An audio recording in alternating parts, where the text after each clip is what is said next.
All right, everyone. It's time. It's time. The time for food is over. Now, it's a vegetable, so it's healthy. Yes, that's true. Just like pineapple or a fruit, so that's healthy. Let us begin. Allow me to introduce you all to King Thrifty. First of his name. Bada bing, bada boom. As you can see for today's roleplay, King Thrifty is gallant and prudent. He's also a performer.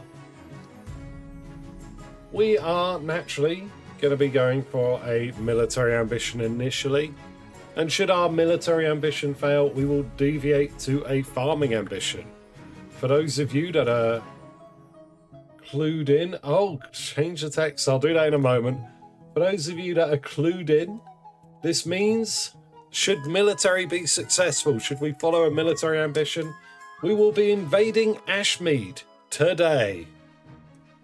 We're going to start off big, because Ashmead is military and farming. Should that fail, we'll instead be trying to become a hero of the little guy.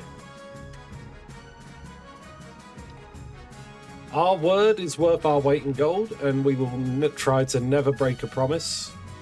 And we'll never resort to any underhanded actions. Furthermore, we want to keep money in our account, and we want to pay to handle an emergency if we can. Finally, we are very much in favour of the arts and theatres. So I will ask you, every time a theatre is available, please build a theatre. Pro theatre, yes, pro theatre. Right, let's go. Where's the kill count is 0, that's right. The monarch. King Thrifty.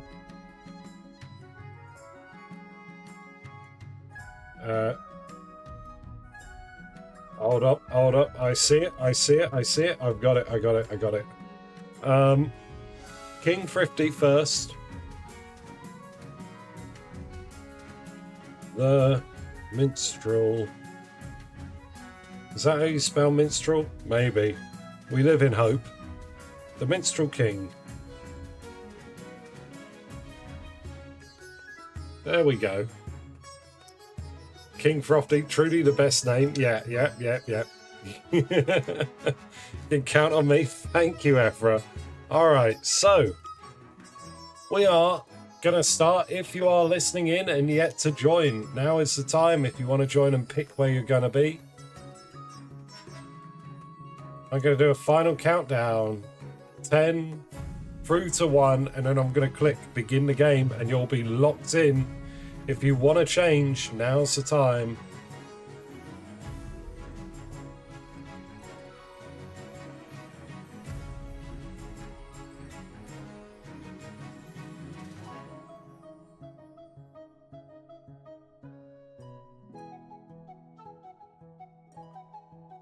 Boom. Welcome, everyone. Welcome, and just look at this map. You know what? I like it.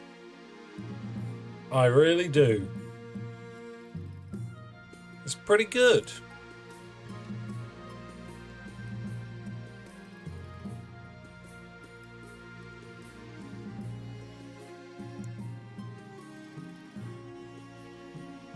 Now let's have a look-see here. What can we do? Let's go and introduce ourselves to everyone. You're all here. Nice, shiny first game. Capital of Big Boy. The capital's kind of close to the capital region border. One of the better maps I've seen for a Dynasty. Yeah, it's like kind of got the patrician waistband here. And everything has like a nice sort of natural looking shape to it. I like the fact that the barons and patricians have like a little fortress on their border here. I like the fact also the patricians own this and are pushed back the chiefs at some point with it. but they've sort of snuck round the side.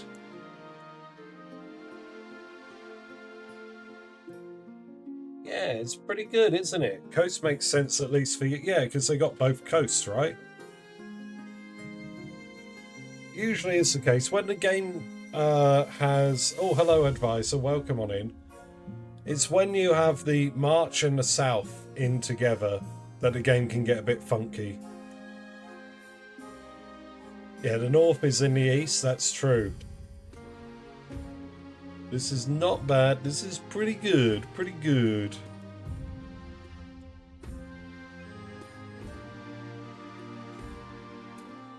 One thing the coast should probably have this patch of land here and the Chiefs should have that, maybe, but yeah, it's neither here nor there. Anywho, let's break down who's joined us today, who is here. Welcome on in, everyone, and welcome, first of all, to the Barons. We have Baron Hookalord, Baron Charlie, Baron Nilawa, Baron Kamori, Baron the Cheese, Baron Honest Swede, and Baron Husky Boy. Hello, all of our Barons, welcome on in. We've also got our Chiefs. We have Chief Whopper, Chief Weldris, Chief Mass Connect, Chief Mero, Chief Vivi, Chief Teeny Bert, and Chief Advisor. Welcome on in, all the Chiefs. And finally, we've got the Patricians with, if I can get it to pop up, Lord Patrician Alex. Come on. Lord Patrician Ephra. Lord Patrician Slibbity Slap. Lord Patrician Gibbo. Lord Patrician Mutated Zombie Bush. Lady Patrician Morgrim. And Lord Patrician Niv Milk. Welcome on in, all of our Patricians, and welcome on in, everyone. Hope you're all here. Hope you're all comfortable. I guess the Pat's Eastern Bulge is a cursed forest. Oh, yeah, it could be.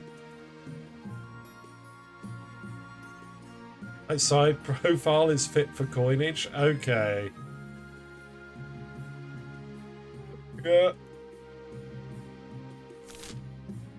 Looking around at the start of things, stuff's pretty healthy. We can live with the current thing. We're gonna experience a boat race at some point. But after that, I'll be able to tally it out, as I do want to try and avoid that event.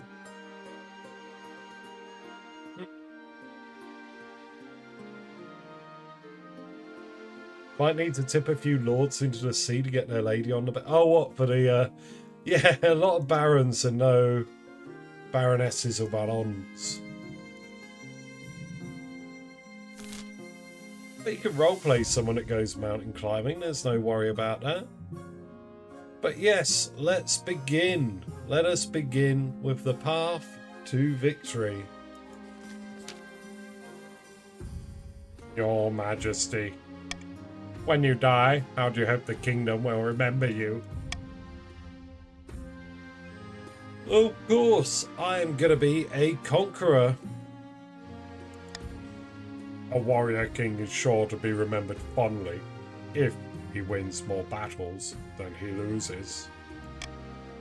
I suggest over the next few years you focus on improving the kingdom's overall military as much as possible. Once you have an heir, I'll return to discussing how your ambition is progressing. Good luck, Your Majesty.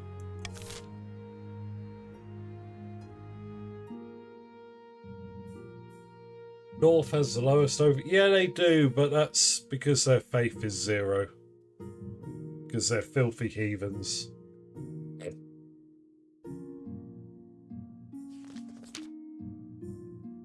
Now that you're the king, your first duty is to meet with the Council of Nobles. Your nobles hail from all across the kingdom, the wintry north, the wealthy coast, And of course, the bleak march. Okay, who's from the chiefs of the north? Hey, it's Mass Connect. Good luck in the days ahead, Your Majesty. You'll need it, dealing with us a lot.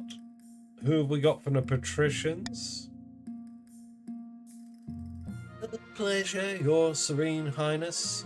Hope to see your kingdom prosper and grow wealthy under your reign. Thank you, Ephra. And finally, the barons. Husky Boyum. Welcome on in. Hail and well met, Your Majesty. Under your leadership, we'll whip this kingdom into shape. With that, the introductions are done. The council hall immediately fills with raised voices as the nobles argue with each other and demand your favour. You sigh and sit back. Is this what the council is like? No wonder your father told you to avoid the throne at all costs. That he knew, right? Your Majesty, I've scheduled your coronation to take place in a week's time. Why in a hurry? For the day any longer would make the nobles restless, and when the nobles get restless, they take their daggers and look for the nearest pack. Oh, well, we wouldn't want that, I suppose. As is tradition, the council will decide what happens at your coronation.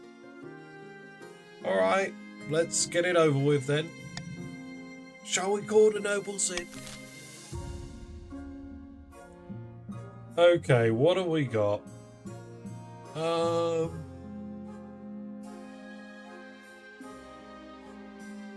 What do I even want? I want military and farming if I can. So, do we have either of those? Nobles put on a banquet. Hey, hey, hey. Alright, give me the banquet. Give me food. I'd like food. Food is good.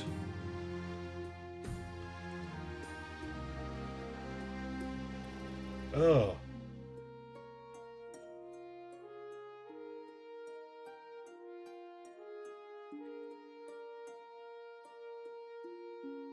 I do like me a navy. Yeah. That's good. That's, let's see, 8 plus 6 total because I'm there. Ooh, 13, 13. 17 of you total. There's 4 people away. That sounds about right. Damn, we're going into the river? Oh no. I cannot believe you would do this to me. All I wanted was a big pile of food. I wanted some pineapple fritters. Where are my deep fried Mars bars, eh?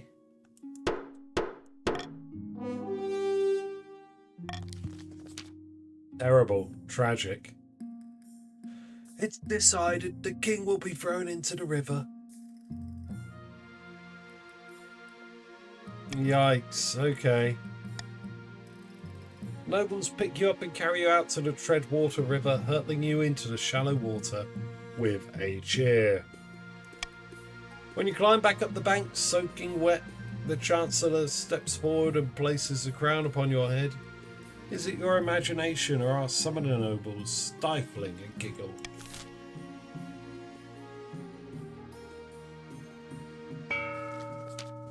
Right, eyes down for schemes. We've got here Erman. Don't giggle at me, you gigglers. Erman of the Honest Swede bloodline, legendary Marcher Trapper, stands before a blazing hearth, roaring with arms outstretched.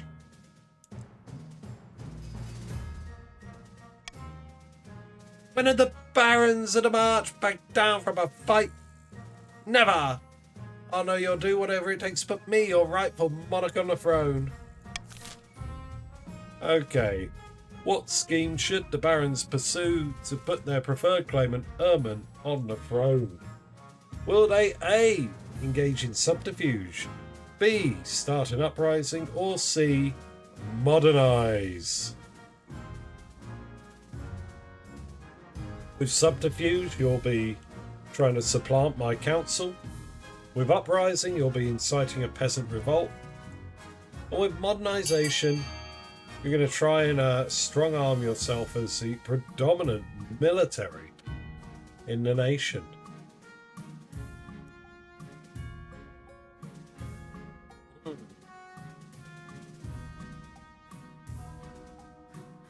Okay, it seems like a better march. Yeah. I don't know about that. The barons plan to incite a peasant uprising to overthrow the king before swooping in to steal the throne for themselves. To advance their scheme, the barons must raise the treasury to 2,000 or more in 2 seasons. Progress marches on. Progress goes ever onward. Orm of the Vivi clan, charismatic northern hero, stands precariously on a longhouse crossbeam, spitting as they speak. Chiefs of the North!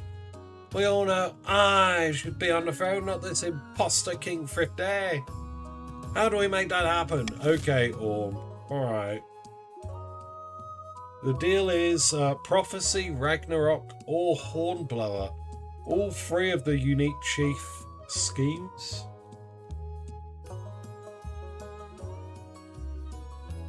Oh.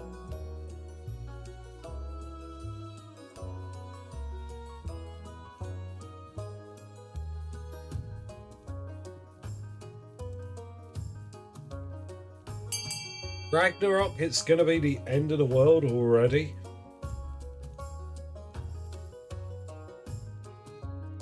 No, we gotta start as we mean to go on.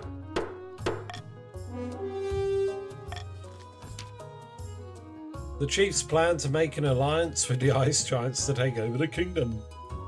First, they must not be weak, or the giants won't take their proposal seriously. To advance their scheme, the chiefs must raise their military to 5 or more in 4 seasons. I think they're good on that front.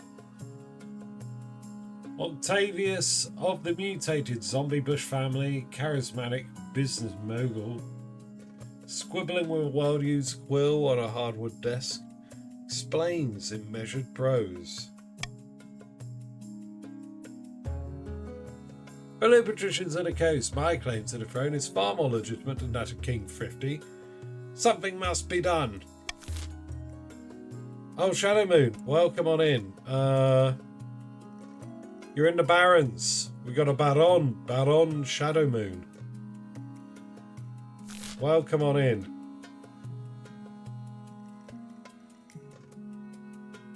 We've got A, sorcery to make a deal with a wizard, B, doppelganger to find a body double to replace me with, or C, intimidation to infiltrate the palace with big burly men who are going to force me to do what I'm told.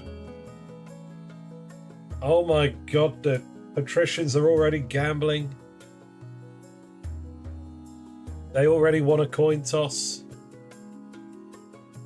Who's missing? It's Alex who is it about? Okay, it's going to be gamba time. Will it be doppelganger or intimidation? Intimidation. The patricians plan to hold the king hostage in his own palace. First, they must lull the spymaster into a false sense of security. To advance their scheme, the patricians must raise stability to 5 or more in 4 seasons.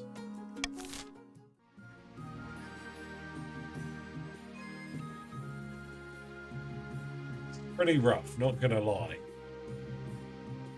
Looking at these, I might not see Thrifty the second.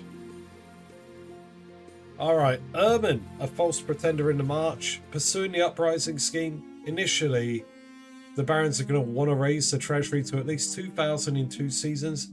We currently have 3,000, and I do want to keep the treasury topped up unless there's an emergency. So I think the barons have got a bit of a walk there. They're probably doing okay.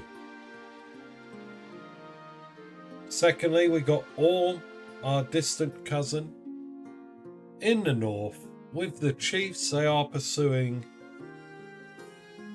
Ragnarok. And the first stage of their scheme, they need to have at least 5 military in 4 seasons, which seems very, very likely, as they currently got 7.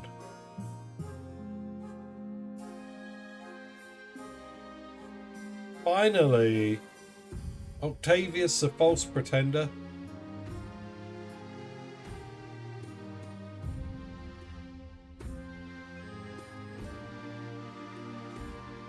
Our false pretender in the coast is pursuing the intimidation scheme of the patricians. They are initially going to be looking to keep the kingdom's stability at 5 or more in 4 seasons. So, you know, it's all to play for, I believe. Imagine if the chiefs became faithful. It's happened so many times. It's kind of like the patricians being broke. They got so many events that ruins their trade, and the chiefs have a load of events that increase their faith. So it is what it is. That's the natural drift. Nature will restore itself when the chiefs are the most faithful in the realm, and the patricians are destitute. Swing votes, they're nice. I think I would like Royal Gamble though. Try and keep that treasury going up.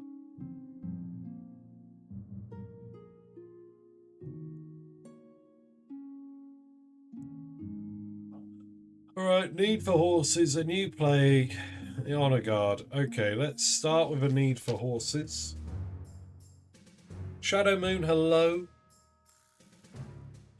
Your Highness, I've been thinking Marcher soldiers are without peer, but our armies could always be stronger. What we really need are better horses, but the best don't come cheap. The Ashmedians have a surplus of destriers at the moment, horses bred for war. Perhaps the crown could go halves with the barons to acquire some. For the good of the kingdom, of course.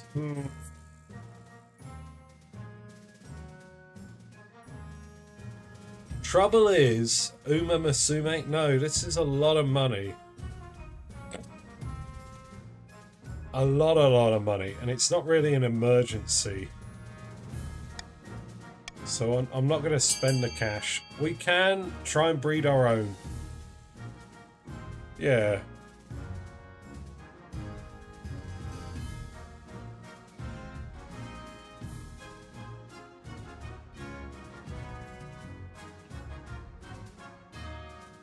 Ugh.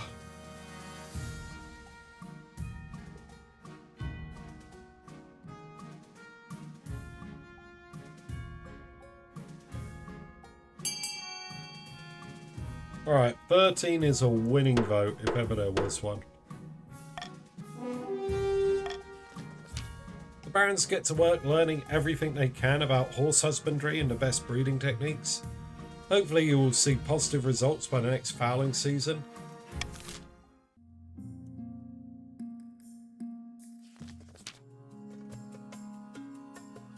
Your Serene Highness, the coast has been struck with a plague, and not just any plague, a dancing plague. What kind of dance? All kinds, but the most popular one is one where you shake your arms back and forth across your body. The youth are calling it the Fred, though I have no idea what it means. It affects everyone, even dogs and cats. We don't know how it started, but it's spreading quickly. Whole villages are dancing themselves half to death.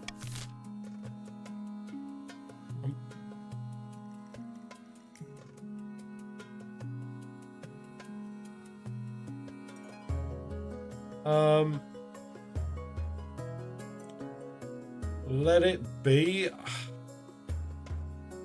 I don't want to let it be. I want to do something. We ought to quarantine. Yeah, we can quarantine. A is the way. Quarantine the affected villages.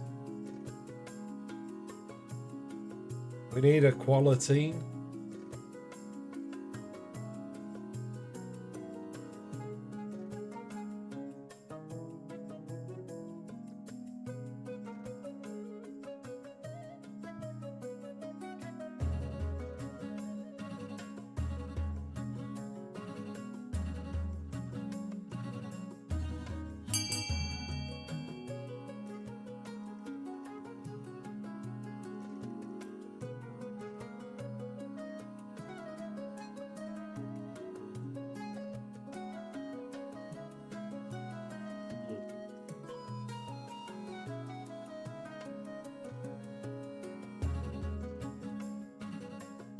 Okay, right. Quarantine the affected villages. That seems good. Alright, winner winner, chicken dinner.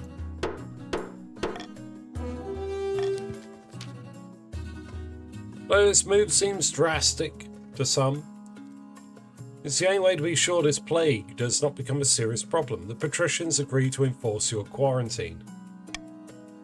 Only time will tell if it's an effective solution or not. Our trade, see, it's already begun. It's season 1. One evening, you're sitting up in bed reading some paperwork when a filth-encrusted peasant wanders into your bedchamber bold as brass. Hello, your Madge. Glad I finally found you. This place is a maze, it is. Mind if I take a seat? Who are you? Oh, me. Oh, my name's Quacking Tony, your Madge. Pleased to meet ya. Listen, I've got a bloody great idea for you. Why don't we drop the legs of horses and replace them with wheels? A boom, just like that. Faster transport. Before Quacking Tony can explain further, your marshal bursts into your bedchamber, sword drawn. Your Majesty, I'm sorry I didn't come sooner. I've no idea where the palace watch are. Do you want me to kill this intruder?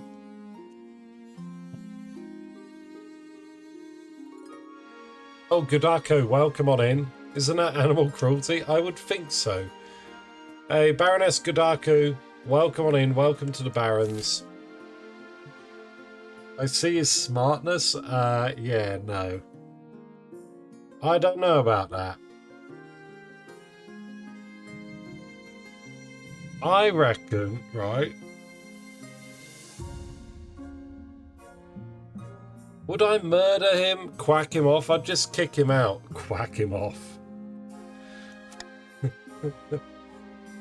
Arms behind your back, scumbag! The peasant is dragged from your chamber.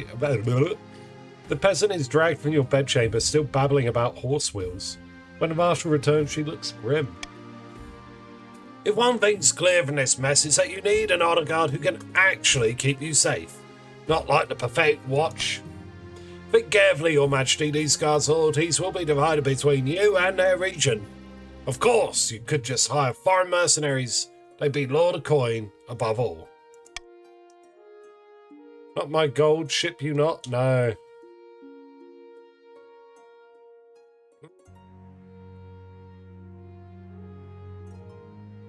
I reckon.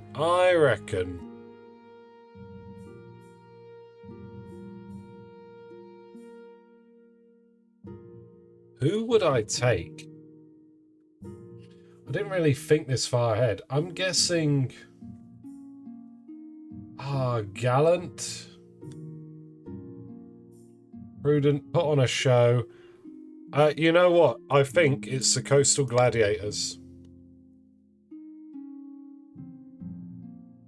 We already know what you're going to pick. They can put on a show. Yeah, exactly. I was drawn because of Gallant and Prudent to maybe the Barons.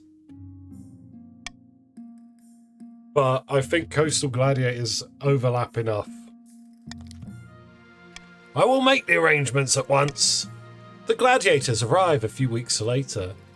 The men are bare-chested and the women underdressed. Eager to show off their bodies as much as their weaponry, they gather behind your throne and begin oiling themselves up. Ooh la la, yes, okay. Showmanship. Alright, eyes down, it's our first auction. And, salutes in chat, we don't have a theatre. No theatre, no theatre. We do, however, have a library that would boost stability, which the Pats would like.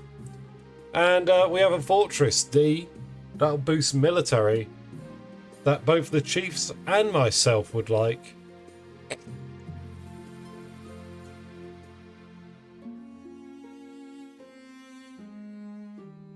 Everyone has 1,000 gold.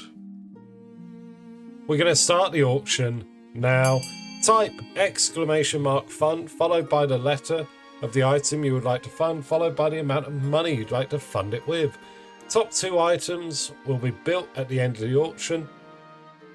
You have about 40 seconds to get your funding in, but there's a slight delay on stream, so I will type in chat when there are 10 seconds left. I want a deer park, but I don't want to inflict. You can still bid for it.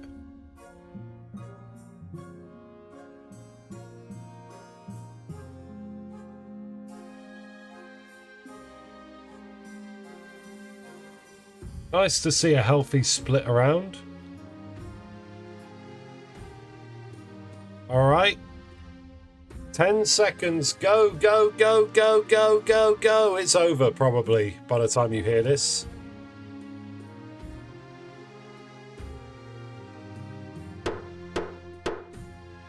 Right. What was that? Slippity Slap 900 on the Thieves Guild and the Fortress. Teeny Bert 600 topped. Very good. Very nice. Me and Slippity single-handedly tanking the Baron economies. Well, I mean, you know, it is what it is. Why do the Barons need money?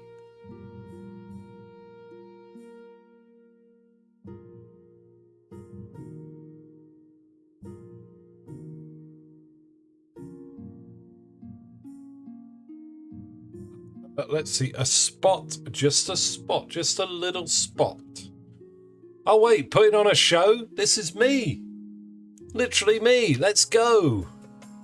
Your Serene Highness, I have the most wonderful solution to all that excess gold cluttering up your treasury. We should put on a mock sea battle in the coastal arena. For too long, we've put up with gladiators fighting unto the death on dry land. Boring. Wouldn't a lot of people drown? Our gladiators have faced much worse fates in the arena. Believe me, Your Highness, believe me. Oh, please just do this for us, Your Serene Highness. We waterproof the arena and fill it with seawater. Then we crew a few custom-built ships with our most expendable gladiators and have them duke it out before a screaming crowd. Yeah, you know what? We let them be entertained. We gotta put on that show. Show must go on. I'm gonna do a royal gamble on an A, just so I can recoup some money. But everyone, vote A. A is the way. Come on now. No, we're not doing the cheaper one. We're going all in on this. My people, this is an emergency. My people are bored with regular gladiatorial games.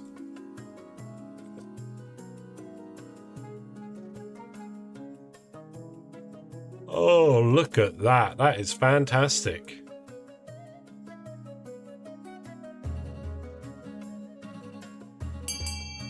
Boom, boom. Very good, very nice. Thank you very much.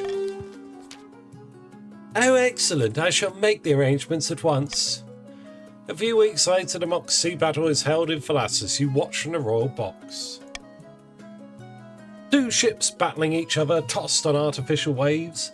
Gladiators swinging on ropes with cutlasses between their teeth.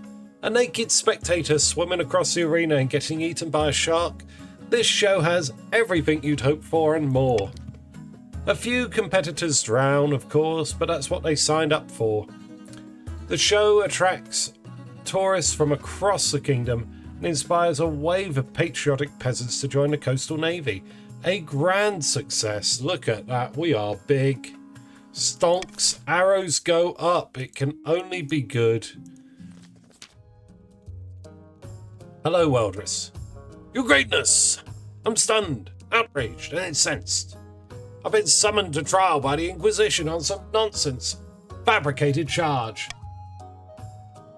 They're saying a group of church missionaries went missing near my lands. The weather's cold around there. Anything could have happened to them. No one dares defend me on their own. They're too scared of the High Inquisitor. The trial is set, but the council must intervene, Your Majesty. Though she remains silent, the council is keenly aware of the High Inquisitor's steely gaze from across the chamber. Okay, what do we want?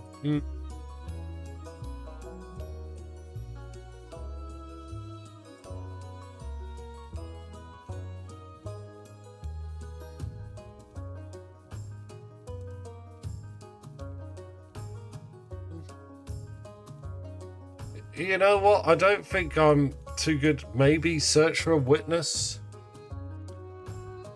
Coin flip? And suggest he pray? No, I think we can help out Weldris. I think we can look after them. Or maybe not.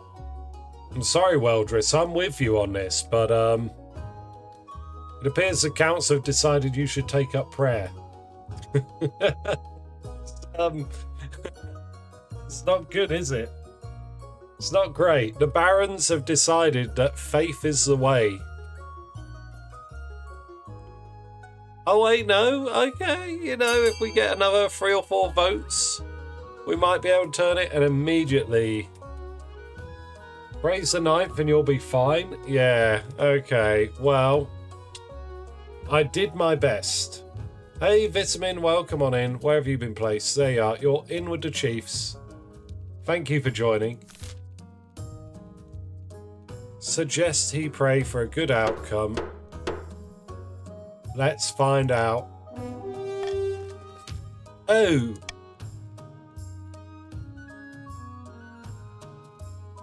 During the trial, Weldris crumbles and confesses to being responsible for the death of the missionaries. Their bodies are found hidden in his cellars. Yikes! Stability down, defiance up, not good. Unsmiling, the High Inquisitor gives the order. By the end of the day, Weldris has been put to death.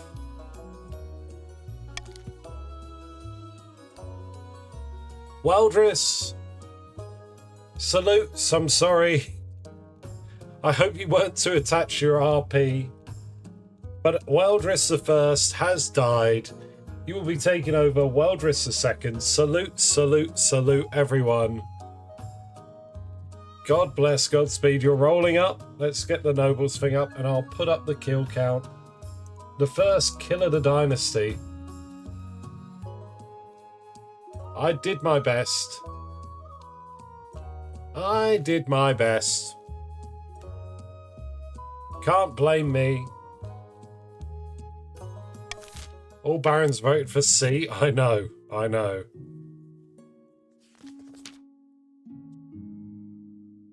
In the twisty passages of your castle, you can avoid your advisors, the nobles, even the spy master.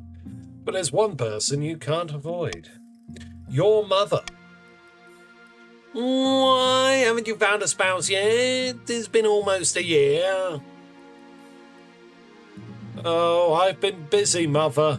They just killed Weldris. You better find the time.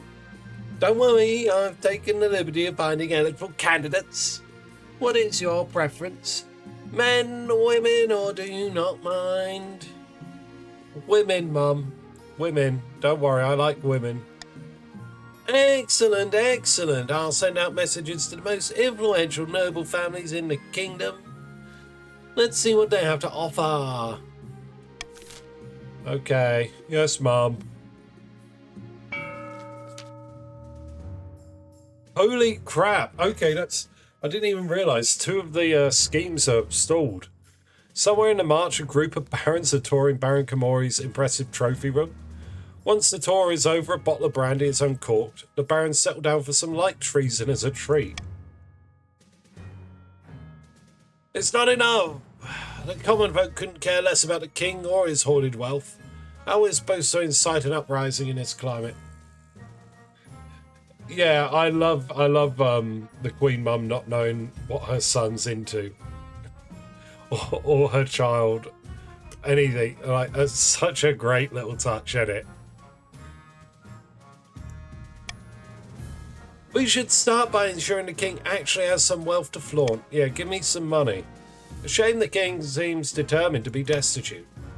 Perhaps he's just really bad with money. The Baron's aim is to raise the treasury to 2,000 or more. I don't see a reason to cruel tax or bribe anyone.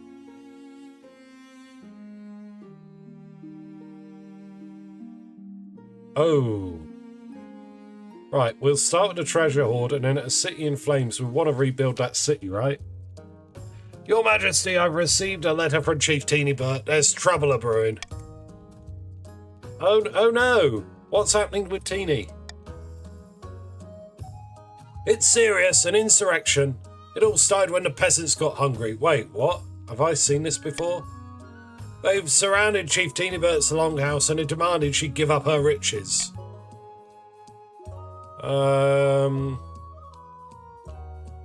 Does she have to give up her riches? According to the peasants, her great-great-grandfather was quite a collector of antiques. She asked the council to send aid. Oh God, okay.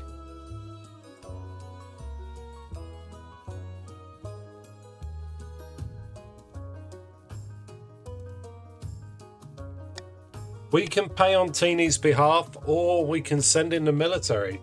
This is... I've not seen this before.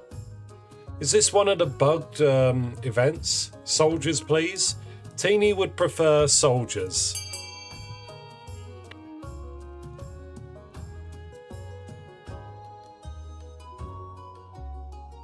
Nope, this has been around forever. Why?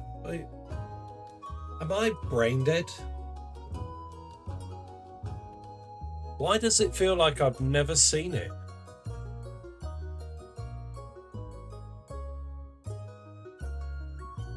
Oh well. It looks like we're choosing violence. Violence is the way today. Okay, 80%. Let's go. Sorry, Slippity. The chiefs gather a band of roaming warriors who quickly descend upon Chief Teenybert's longhouse. They quickly scatter the interlopers, who scurry away in terror in the face of real military strength. As for Chief Teenybert, her reputed parlour treasure remains untouched. Excellent.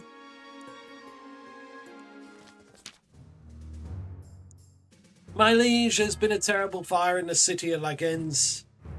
Where once there were buildings, now is a field of smouldering ash. Dozens of common folk have died. What caused this fire, Duchess? My second cheese villa. Filled with religious conviction, the townsfolk seized a travelling wizard and attempted to burn him at the stake for practising dark magic. He walked out of the city unharmed. The same cannot be said for those who tried to burn him. Oh, this is why you should never tangle with wizards. I was hoping the council might unlock some funds from the treasury so we could rebuild. Oh, it's all nacho cheese. It's all melted cheese. We're going to do a royal gamble. I mean, I like it. I don't like it. Rebuild the city exactly as it was. 1500, we'll try. Yeah. But this is what money is for. It's for handling these emergencies. Please vote A. I'll get a little money back. We rebuild the city. And then everyone's got a place to live. Why would you chase the wizard? Why are you doing this? Why? Oh no! Oh no, the council is stupid. The council are fools. I tried, thanks.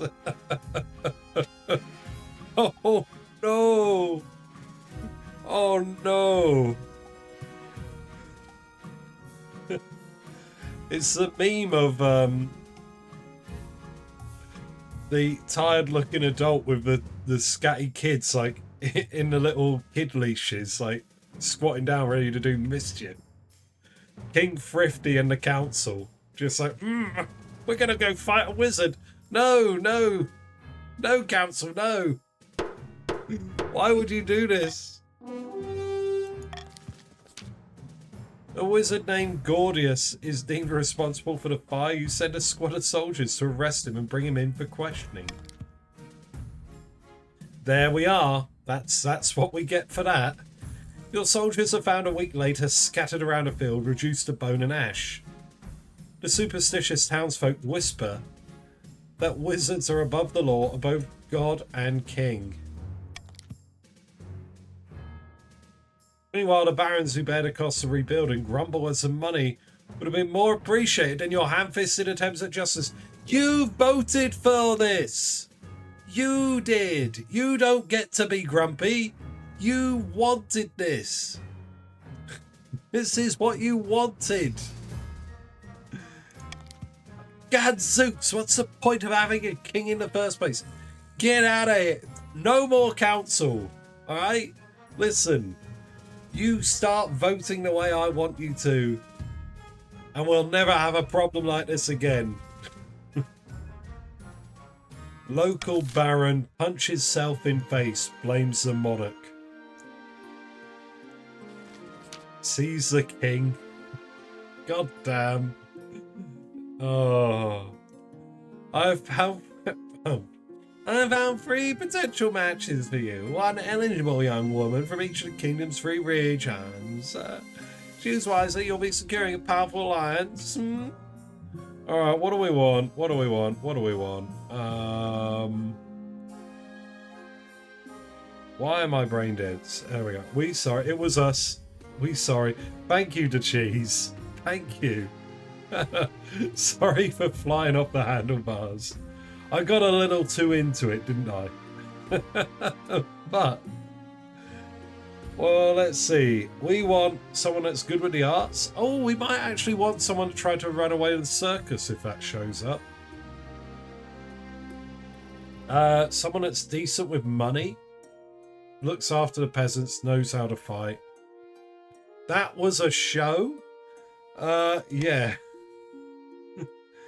Little too much theatre. Right. Let's see. Yes, yes, I know. Your mother leads you to the great hall where she's arranged 3 portraits on easels for now. Each is covered by a cloth.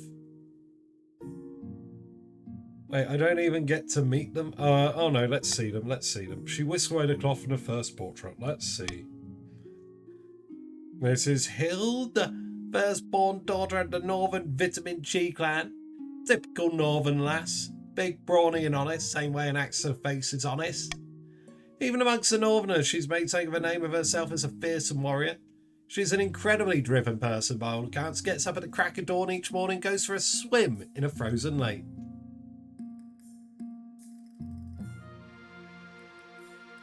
She's good. I like her. Yeah, you know, net positives across the board.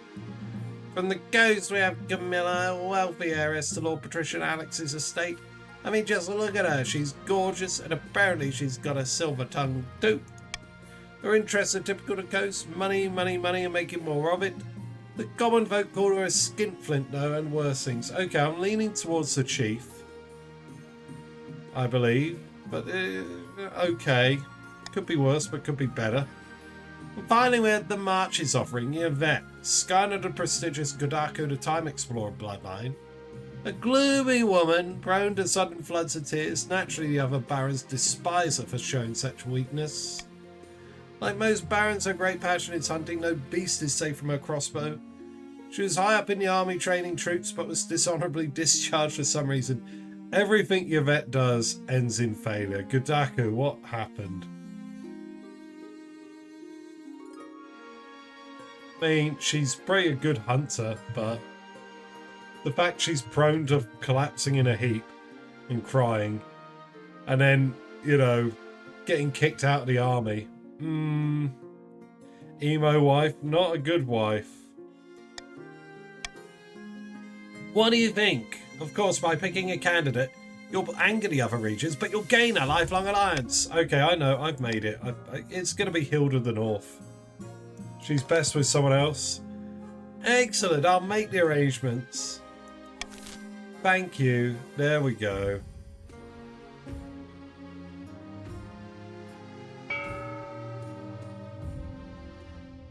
Barons, get ready. No, that's not happening. An ominous reverse swing. No, we don't need them. Okay. Shit me. Fouling season and then an invasion.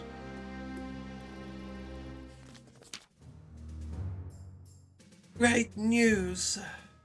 The new fowls have come in and our horse breeding program has proven successful. They're stronger than ever. Wow! Of course, they'll take a few years to reach maturity, but my fellow barons are very optimistic. A new generation of mighty war horses await. And what about the rest of us? Giving the barons a monopoly on war horses is irresponsible, I say. You can't trust them.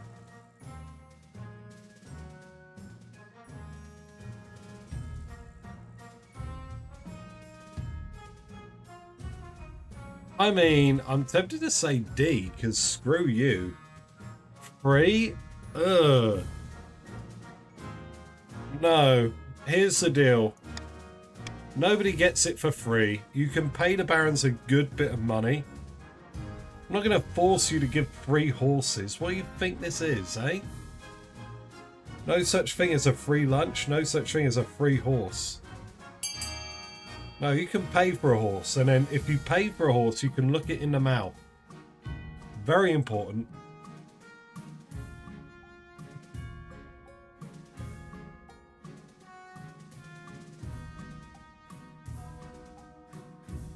There we go. There we go.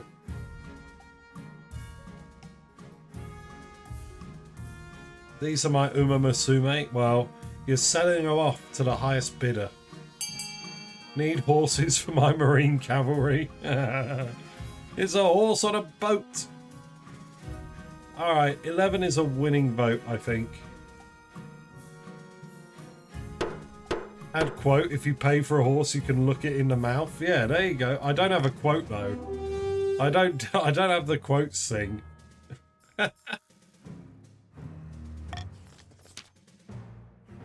Fine, as long as we're properly compensated. Gold changes hands and the barons send some of their new fowls for chiefs and patricians. Everyone wins.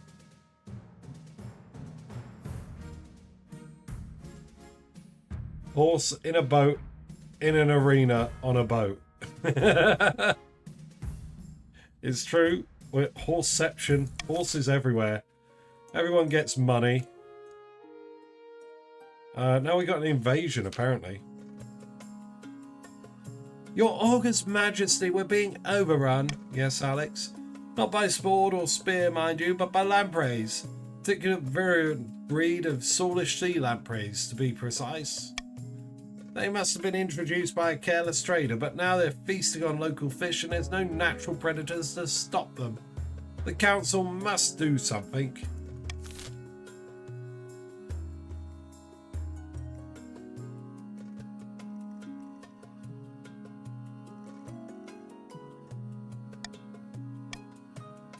I reckon we can pay money for free because I'm going to gamble, all right?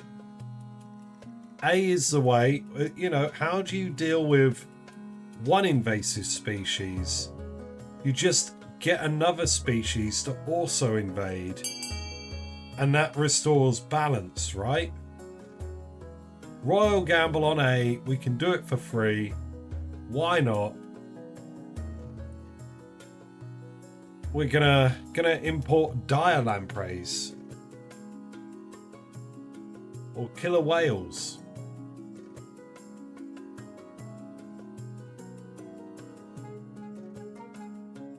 What could go wrong? Nothing can go wrong, right? I'm paying money for this, so it's got to work, right? Wolf Warrior, hello, and where are you? You are in the patricians, I'm afraid, buddy.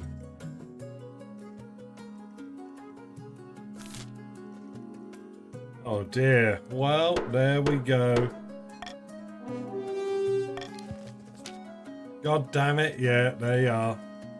You search far and wide for a suitable predator for the lampreys before settling on a species of Saulish brown trout, which you import in vast numbers. What could go wrong? 60%. Indeed, the program is an unrivaled success. I knew it. I knew it. I had every ounce of faith in this. Not only do the trout prey on the lampreys, they take quite well to coastal waters, providing another source for the coastal fisheries. There we go. There we go. The patricians are most thankful for your shrewdness and foresight. Thank you. You're welcome. Many trout. Let's go saber-toothed trout. Your wedding to Hild is naturally the talk of the kingdom. Nobles and peasants alike travel from around the capital. Nobles and peasants alike travel from across the realm to attend. For a week and a day, the capital is one giant party. It feels like you're the only one not taking part. Instead, you're getting ready for the ceremony. Soon enough, you're standing in St. Bertrand's Cathedral with Hild at your side. Hild's got that Rosetta complexion, dark skin, blonde hair. We love it. Do you take this woman as your lawfully wedded wife? I do, Archie. Then I pronounce you king and wife. After the wedding, of course, there's a feast, and after the feast, a dance. Your new wife, Hild, delivers a short but heartfelt toast expressing a wish to get to know you better. By the time you find yourself alone with Hild, it's past midnight and you've never felt more tired. I miss the north. It's too warm down here. And the people twist their words. They don't mean what they say.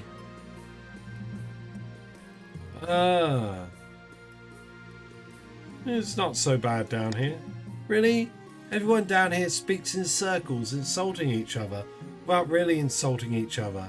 I don't know how you can stand it. Oh, you get used to it. I suppose you were born into it, weren't you? You had no choice but to get used to it. After finishing the last of the wine, you head to your separate bedchambers. It seems your wife is happy to take her time getting to know you. Here we go. Here we go. Boom, boom. Far to the north, where snows blanket the landscape and wolves howl in the night, the chiefs plot to bring about the end of the world. Ragnarok. Praise Morgana. Initial talks with the ice giants are going so well. They've gifted us a new patch of fertile land in the northern valleys. The gods are good. With luck, this will be a foundation for an alliance strong enough to rock the world. Aye, the ice giants are a formidable ally. Tall as a building and limbs like tree trunks. And those southerners don't know how to fight them like we do. But first, we must offer something the giants desire. A whole kingdom's worth of pillage? Just what I was thinking. If we fill the kingdom with bountiful goods and plunder, the giants won't be able to resist. For the next stage of the chief's scheme, they must raise the other region's trade to a combined total of 12 or more in 2 seasons. Hey, Pats are great. We love it. Anchored a few miles from the sunny coast, Lord Patrician's Gibbo Nexus has invited his closest confidants aboard his yacht. Ill tidings. The spymaster's still watching us like a miser watches her purse. Not for too long. We'll soon give her more important things to worry about than little old us. The Patrician's aim is to raise stability to 5 or more. There we go. So we've managed to block Ermin and Octavius. They are struggling to get their first schemes off the ground. Orm is flying ahead into the second stage of the northern scheme, but trade isn't high enough at the minute. Hey Gwentaris, welcome. You've been placed in the Chiefs. Welcome aboard.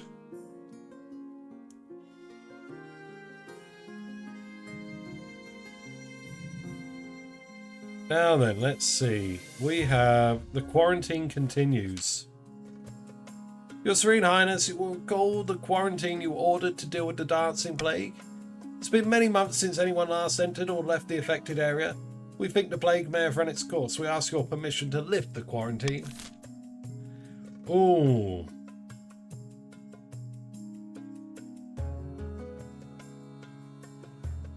You know what? I don't want to spend money on sending an adventurer. I would like to know it's good though, so I would like to send Niv Milk. Niv, go in.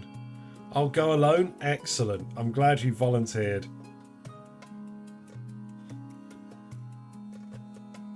Last thing I want to do is lift it and then have it spread across the whole realm.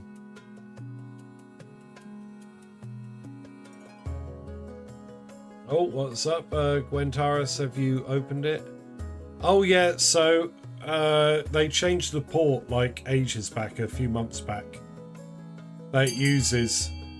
So Gwentaris and I think Wolf Warrior, you own the game as well. you'll have to go on to... You'll have to open your game on Steam and reattach it to your Twitch account. Let me just make a note.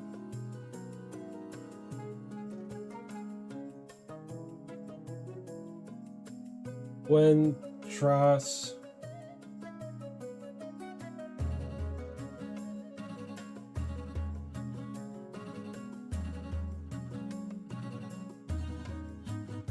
and Wolf Warrior.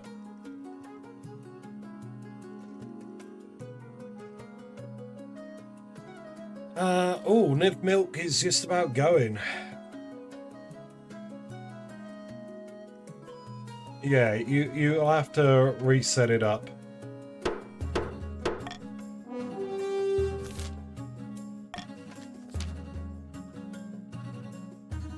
Me, your Serene Highness, you can't be serious. Yeah.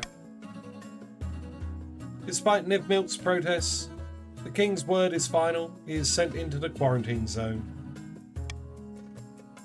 You hope to hear back from him soon.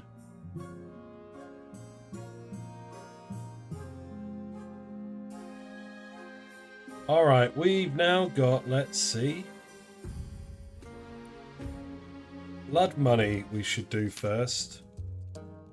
What are you talking about? Nothing is wrong. Absolutely nothing is wrong in the north. That's good. Calls for a celebratory glass of wine, I think. Well done, Mero.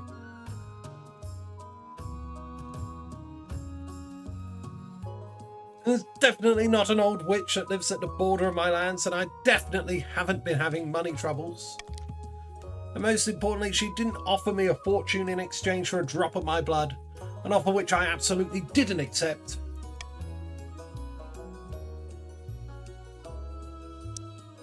I'm confused. Ever since I didn't accept the witch's bargain, I haven't found myself obeying her every command. I definitely still rule over my estate and not her. Furthermore, she didn't forbid me from telling you any of this, and I'm not using negative statements to bypass her magic. Let's fetch the court physician and see if we can lift that curse of yours.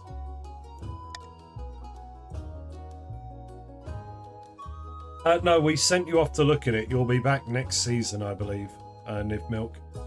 But yeah, if those of you that have done it, who so Gwentaris and Wolf Warrior, you've got to manually go reattach your game to Steam, tag them in, and then I've got to go into the save file and tinker with bits. I've essentially got to just change it from UR Premium from false to true in the little save file. So just make sure you do that, and then next week when we're back, you'll have your premium characters again. After a week confined to the cold iron box with nothing to eat but salt, the magic stops affecting Chief Mero so strongly. He's even able to talk about his ordeal directly. I was always tolerating that bloody witch. She'd sell medicine to the peasants and help them find lost sheep. I never suspected she was capable of something like this. We need to call a vote. Send a regiment to take back my stolen lands.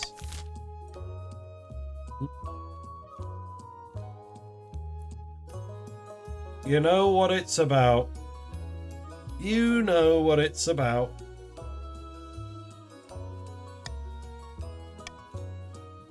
I reckon, take it back, I get some money, everyone's happy. Bada bing, bada boom. Vote A, and we'll go burn a witch. She's a witch, don't you know? She's a witch. Burn her. Burn her. Burn her like you can. She turned me into a newt. How dare she? Alright, excellent. I'm sharpening my sword for that witch. Yeah, get stuck in. Lovely jubbly. 2,300. You got better, good. Bit of the old Monty Python. When the northern troops arrive on Chief Merrow's estate, the land itself fights back. The soil opens up beneath them, trees swipe at their horses.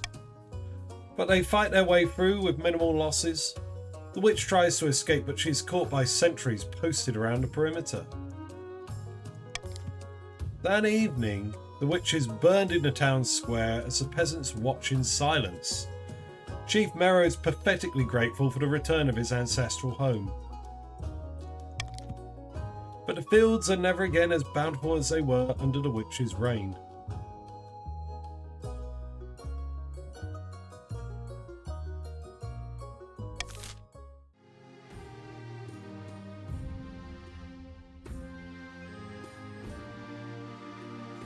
Very good, everyone. So, we're all happy, right? Rising tempers. Thrifty, I have something I need to discuss with you. Yes, Hild, my beloved. That oaf, Baron Hookalord, challenged my honour, calling me a coward only fit to fight training dummies. I must regain my honour by fighting him at once. As long as you're careful, love. Oh, by Oddheld's horn, I will be, not to worry. The very next day, Baron Hookalord is summoned to the fighting ring for the much anticipated duel. You've always been a coward, Hild. Don't worry, there's still time to back down. Bro, what did I do? You called my wife a coward. You just did it. We're going to cheer for Hild. Hild grins ever so slightly. The two combatants circle each other like lions, their axes drawn and pointed at each other. When they finally come to blows, the fight is over almost as quickly as it begins. A quick parry here, a thrust there, and suddenly Baron Hookalord is holding up his hands in a display of surrender. Well fought, you win. Hild looks positively jubilant. She has proven her valour and vindicated the family name. Sorry, Hooker. You've been put down. You shouldn't have messed with my wife, the Queen Consort.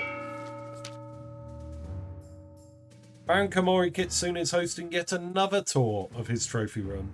Once everyone has finished admiring the new stuff line, they settle down to discuss the real reason for their meeting. The common folk are getting rowdy, and it's all thanks to us.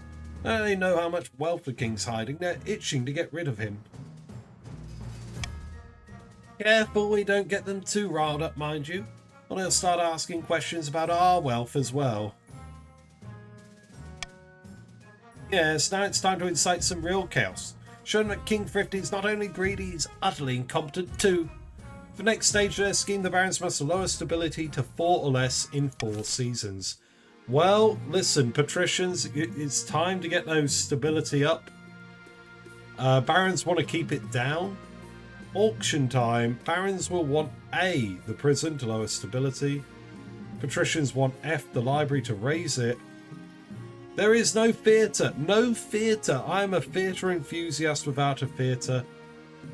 Chiefs may want E, the Grand Bazaar, so they can tempt the giants over to join their alliance. Here is everyone's money. And we're going to start the auction. Now, type !fund, followed by the letter of the item you would like to fund, followed by the amount of money you'd like to fund it with. Top 2 items at the end of the auction will be built and take effect. Bids on other items will be refunded. You have about 10 seconds, you have about 40 seconds, to get your funding in. But there is a slight delay on stream, so I'll type in chat when there are 10 seconds left. Let's have a look-see. A&E, accident and emergency. Prison and Grand Bazaar. Any other takers? What are we bidding on? I'm freaking broke. How you broke?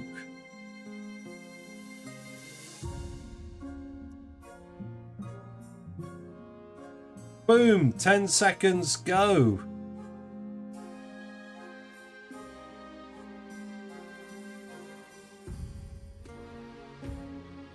There we are.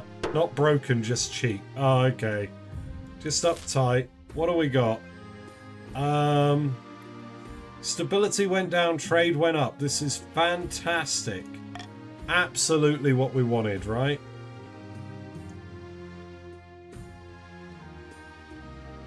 Okay, news from the quarantine zone. Your esteemed highness, I've returned. Don't feel the need to dance, do you? No, your serene highness, I've returned unharmed. The plague has run its course, and the people are alive, though I fear they will never dance again. Oh, that's good news. Yes, your serene highness. I humbly ask the council to lift the quarantine so the coast can return to normal. Yeah, listen, it's very simple. Lift the quarantine. Everyone's happy.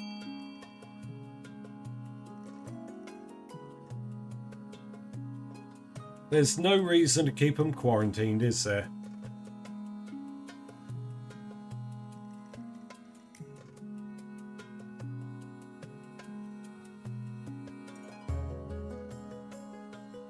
Oh, I've got a bit of cash.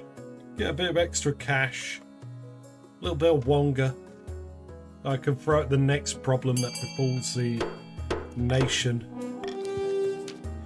The patricians are grateful, and formerly quarantined merchants are seen trudging gracelessly throughout the kingdom.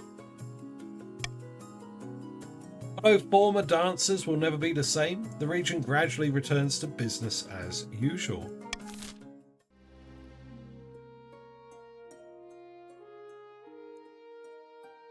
Okay, right, let's go with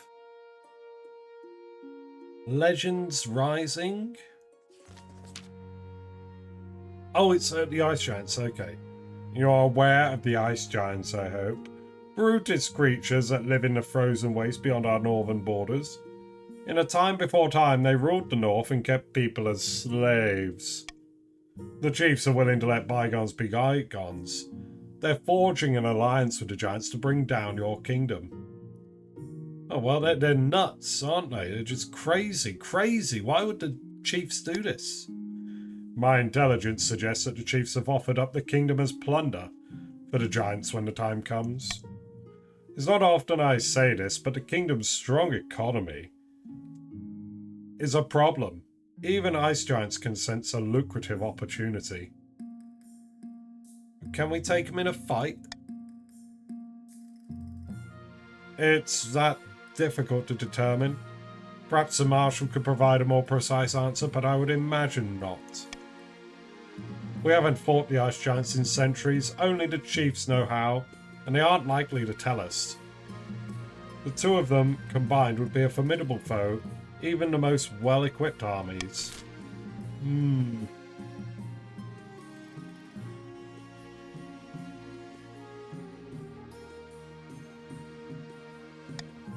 I reckon we build a wall. Send tribute. I don't want to. Don't want to send tribute. That's like giving in to extortion. Let's build up our defenses, right?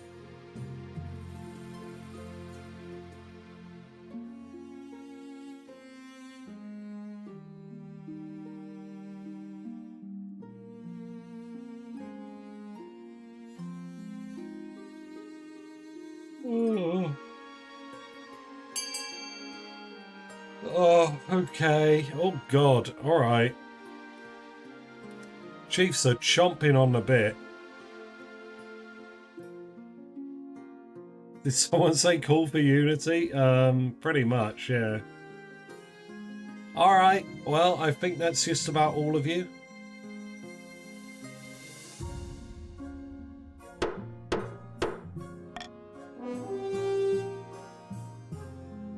Send tribute to the ice giants. Gwentaris, I'm sorry, I think you missed the chance to vote. Tribute to the ice giants? Have you lost your mind? Yes, apparently yes. That's everyone's trade. You've certainly ruffled a few feathers, but hopefully it means you've slowed the chief's own giant courting tactics. Where was a crab merchant to save the kingdom from its strong economy, eh? Your own marriage to Hild has grown stale. Wait, what? Oh, you get along well enough, but you've got some good memories together, but there's no spark. What? She cares more about perfecting her combat moves than your happiness, but spark or no spark, you still need an heir. Congratulations are in order. The royal wedding was a magnificent affair. I'm very happy. Thank you. Your happiness isn't as important as fulfilling your duty to the kingdom, but I'm glad you found a way to have both. You've done well so far, but something's still missing, an heir. You need someone young whose loyalty is assured. A child of your own would do the trick, even if they're a bastard, or the youngest of your many cousins.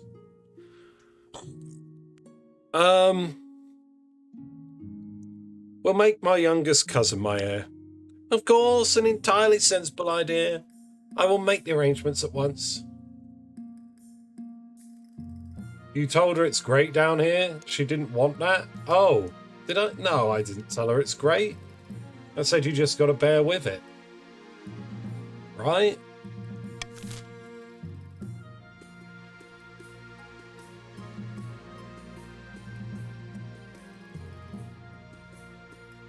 Let's ensure the ice giants don't come to pass. Yeah, that could absolutely wreck things.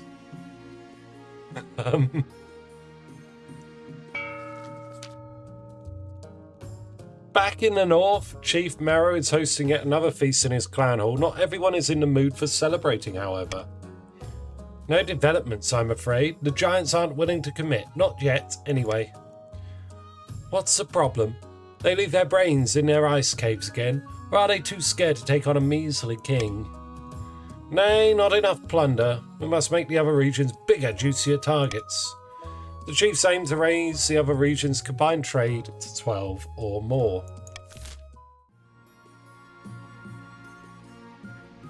Let's see. Barons are grumpy.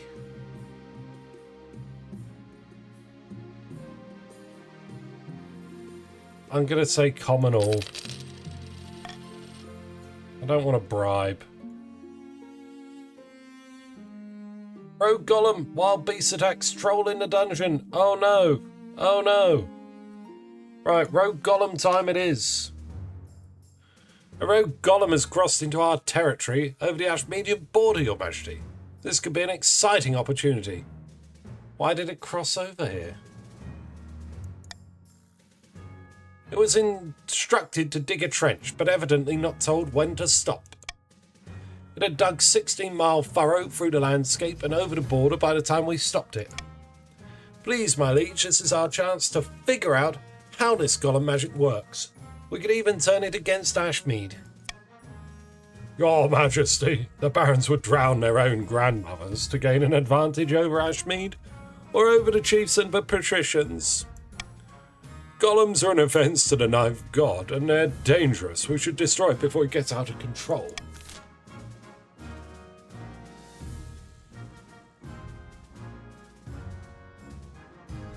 I mean,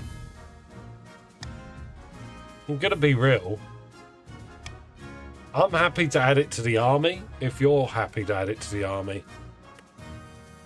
I'm gonna start the vote, and nip into the bathroom and back.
Alrighty, I've returned.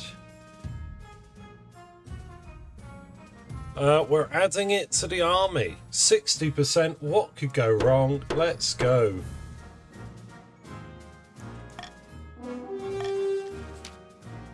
We'll know from first-hand experience how well these golems fight. It'll be a wonderful addition to our troops.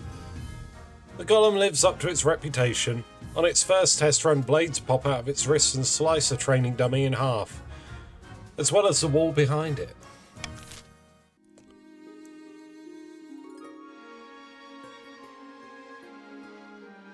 Let's deal with a troll in the dungeon. Wild beast attack sounds pretty important.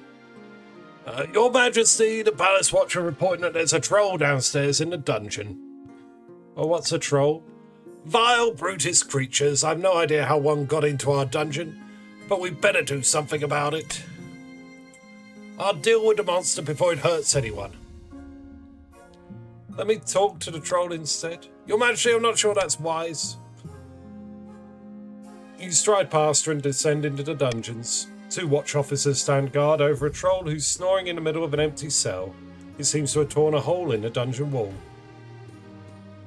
Poke it until it wakes up. Gingerly, the officers poke the troll with their long pole axes. After a few rumbling grunts, one eye opens. Oh, what? What? Nice to meet you. Yes, so you too. Who are you? I'm King Thrifty. What? The King Thrifty? Spirits, I must not have been myself last night.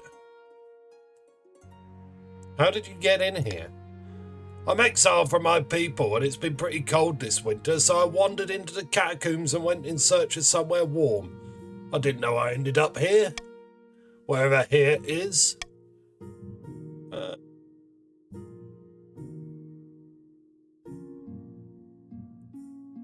These are the dungeons of the Royal Palace.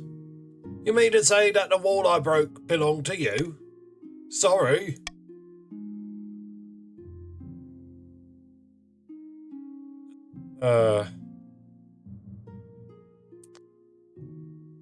You need to fix the damage you did to my wall.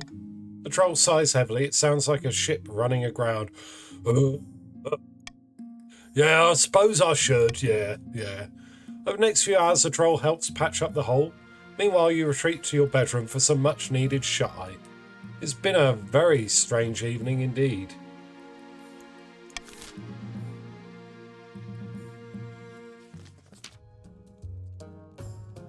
Your Highness, I bring ill tidings from the north. Wildlife has gone berserk in rural areas. They're attacking villages and travellers all across the region. Beasts, you say? Can't you deal with them yourself? These are not mere beasts, Your Majesty. These are great hulking creatures, clearly twisted by magic. Some say they walk and talk like people. The northern warriors are afraid. They say the creatures are a dark omen. A sign of the end. Great God, what's got into these chiefs that they can't handle a few wild animals? The other regions have plenty of their own problems, Your Highness. No one wants to march up to the frozen north for something like this. Then what am I to do? Point of order, Your Highness. Though the Church's presence in the north is minimal, we could provide shelter to those who need it.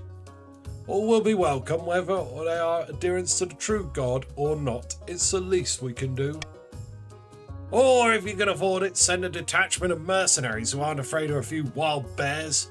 That should put an end to the crisis. Oh.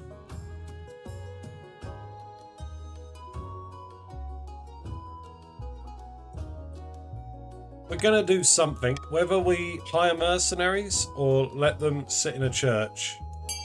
Either way is good. I don't remember I've seen it so many times. The Ufranda are about. The Beastmen. Archie being helpful. It is a sign that the world is ending. Yes, Weldress.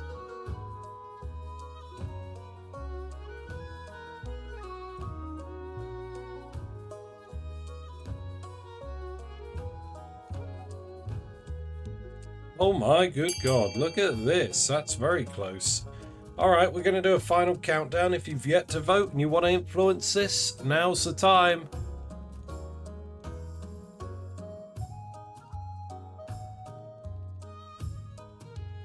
Boom, boom.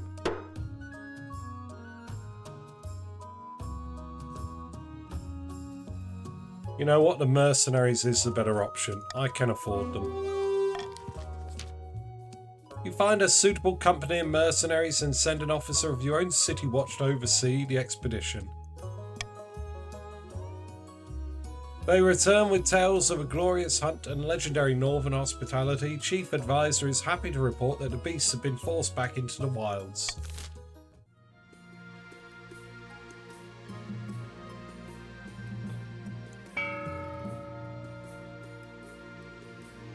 What have we got? Let's see. What is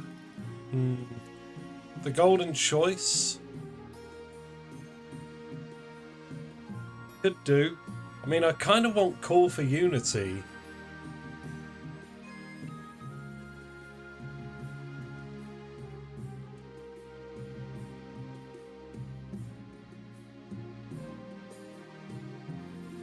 Wait. Yes, what am I waiting for, cheese?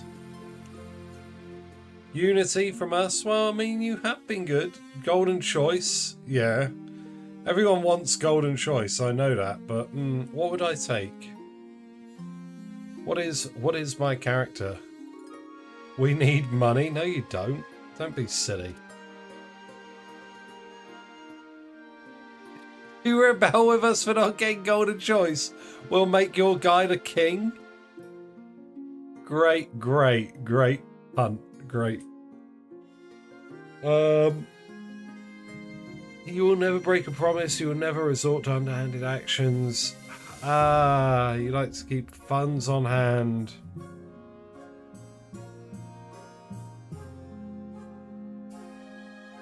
Yeah, it kind of is. I'm going to go for a call for unity. There we go.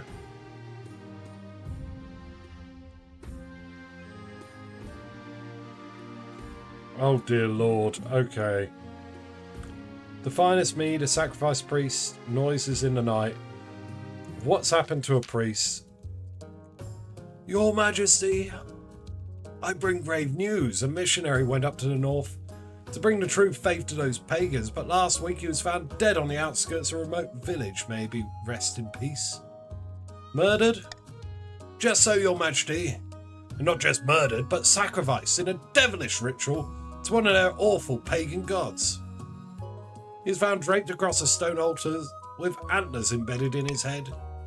We must send an inquisitor to the village to root out the killers.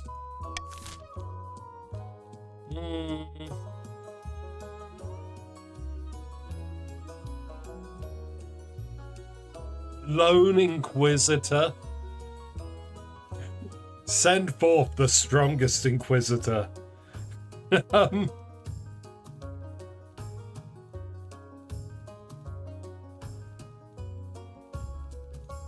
Yeah, I want to send a team of inquisitors with a squad of soldiers. That seems like the best bet to get. That's what I would like. C is the way. Which god had the antlers? Oh god, I don't know them.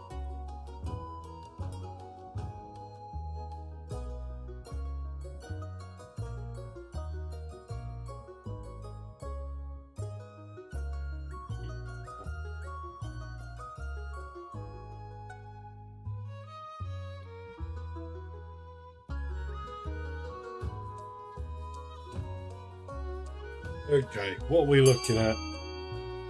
What is this? Where is it all dried up?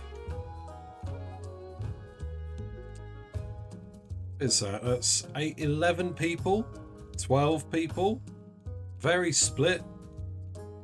13 people, 16 people, 17, 18. Okay. All right. Well, I think they're all gambles paid off.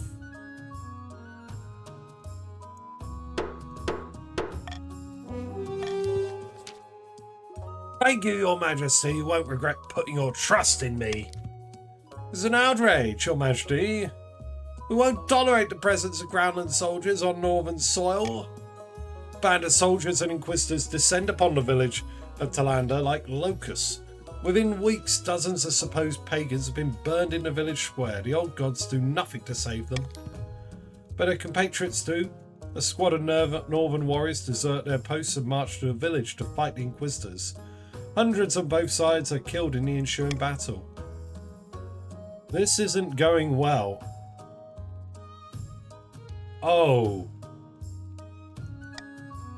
Rogue warriors soundly defeat your troops. Oh. Driving them out of the north. After that, the church's power wanes further and more northerners convert to the worship of the old gods. Yikes. Okay. Your greatness, the seasons have not been kind to us in the north. We face poor harvests and miserable farmers. I beg of you to send aid. Nice knowing you. No, I'm here for the duration, thank you. Suppose I could send some grain to support your peasants. What peasants? No! To be wed, your greatness. When that days come, I will drink only the finest mead, but with the farms in their current state, we lack the honey. We need more bees, force the farmers of the north to don their fancy wicker suits, and we shall drink our fill of honey wine.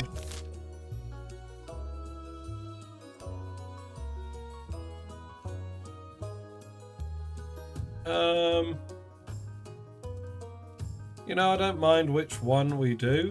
We'll do something. We can pay for it or we can pass a law.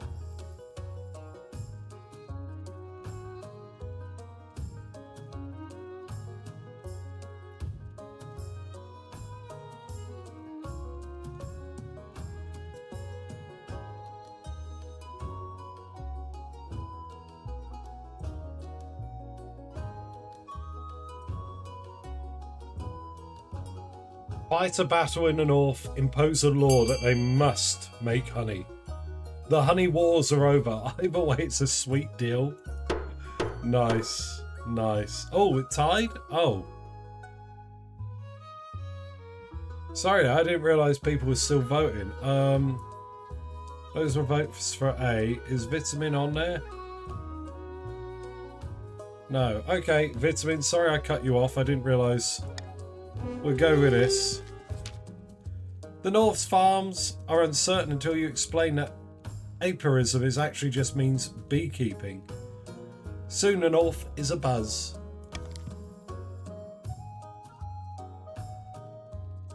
Thank you, Your Majesty. My wedding is sure to be a success. Bees. It's a starry spring night like any other until you awake to screaming in the courtyard. Get up and investigate. Rubbing sleep from your eyes, you trudge over to the window and push it open. A cool breeze washes over you, as does the pale light of the crescent moon. Then you hear it again, a blood-curdling scream, followed by the sound of shouting down below, then a deep guttural roar. Something is attacking the palace watch. Find a weapon and head downstairs. You look around the room, there's an assortment of arms to choose from. Hoist the spear standing up against the wall. Brandishing the weapon in hand, you feel for its weight before slowly pushing open a chamber door. You're on a guard and nowhere to be found. Careful, whatever is out there, it's not friendly. Call out. Hello, you call out, hoping someone friendly hears you. There's no reply. The silence is more than you can bear. Two of you tip down the keep spiral staircase, listening for clues. Then there's another scream, this time much closer. Around the next corner, a watchman is thrown against the wall in front of you, falling limp to the ground. Before you can react, the creature appears in the dim torchlight. A hulking, mutated ursine figure stands before you on two legs. It's more dripping with blood. You don't have time to think before it roars. The sound is deafening. Hild raises her own weapon and charges with a roar, but the bear creature barges her shoulder into her with incredible speed and spends her sprawling to the floor. Wait for it to attack. We got a spear. Brace for the charge. You wait for the beast to make a move, looking it straight in the black pits of its eyes. When the bear swings at you, you're ready and drive out of the way and prepare a counterattack. But the beast simply bats your spear away. Oh no, it flies out your grip. Clattering to the ground on the far side of the room, you find yourself defenseless, staring down at your own death. The beast closes in on you, taking swipe after swipe. You can only dodge so many times before the claws catch you, raking your arm. Clutching the wound in pain, you fall to the ground. The bear towers over you as if savouring the kill. You almost think it grins. What do you want from me? Your pleas fall on deaf ears. The beast raises a claw to strike a killing blow. But before you can be sent to the dare after, your honour guard finally come rushing to the rescue. Kill the beast! Protect the king! Protect the king! Your coastal gladiators leap valiantly into battle. But this is unlike any beast they fought in the arena. It surprises them with inhuman speed and strength, killing more than a few of your overconfident fighters. When the battle subsides, the beast finally collapses, the room littered with bodies. Your honour guard have been wiped out, but only the marshal remains. Salutes to the fallen gladiators indeed. I came as fast as I could, your majesty. What in the name of the ninth god is that beast? It's dead now, and that's what matters. Hilda, you alright? The marshal goes to help her up, but her collarbone is broken. She's moaning softly, but she'll live. The creature's body is dragged away and eventually donated to the University of Quail for further study. Stories spread of your bravery and martial prowess. Commoners and nobles alike find a new respect for a king who has slain a bear in his nightgown. Meanwhile, the wound you sustained in battle takes a long time to heal. Thankfully, it doesn't appear to be infected. Your physician expects you to make a full recovery eventually. Marshall built different? She is, yes. Literally, like there's one ending where she literally comes back to life. She gets killed and then she lunges out in like the next scene. Oh dear. We are good though. We are good. Seeds of Rebellion? Oh, okay. Right, a new honor guard, your heir, Seeds of Rebellion. Right. Sadly I died, but I lived! Oh no, she died again immediately after. Somehow the marshal returned. The deaths of your honour guard in the line of duty was a tragedy, your majesty, but we have no time to mourn. We must replace them at once. The king needs protection. Okay, we know what it's going to be. It's going to be the barons, right? I made my decision.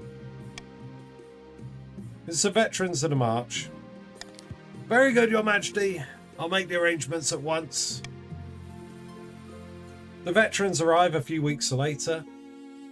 They march into the throne room in perfect formation before lining up behind your throne, hands on their sword hilts. Each soldier sports a bigger scar than the last. Okay, who have we got? Let's do your heir. That's pretty important.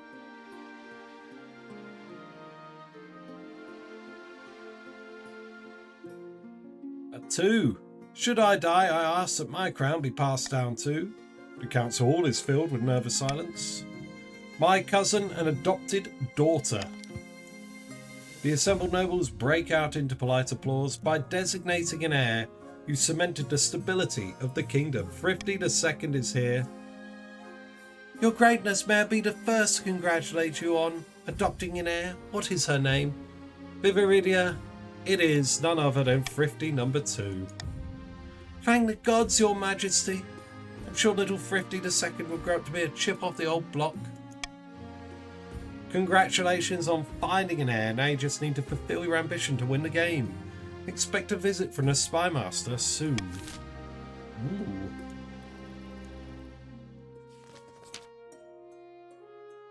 That's the 5th peasant I've had to hang this week. And just like all the others, she was trying to steal our gold and give it to the poor. Ha! What do they need with gold anyway? Something is amiss, your majesty.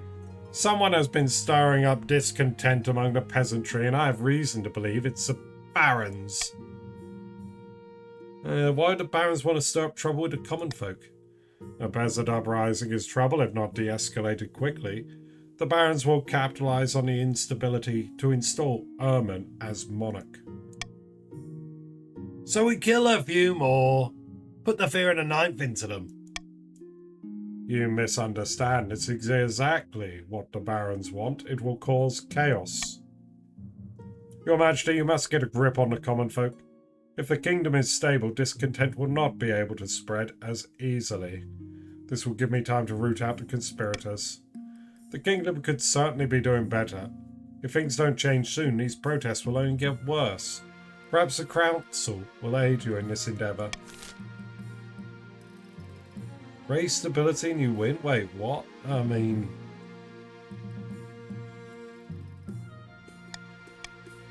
we're going to do something about this. Pay for hospitals or proclaim some reforms.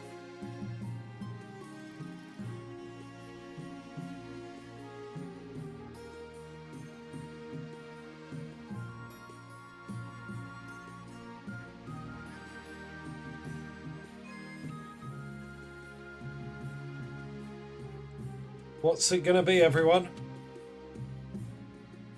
I think I see it very clearly.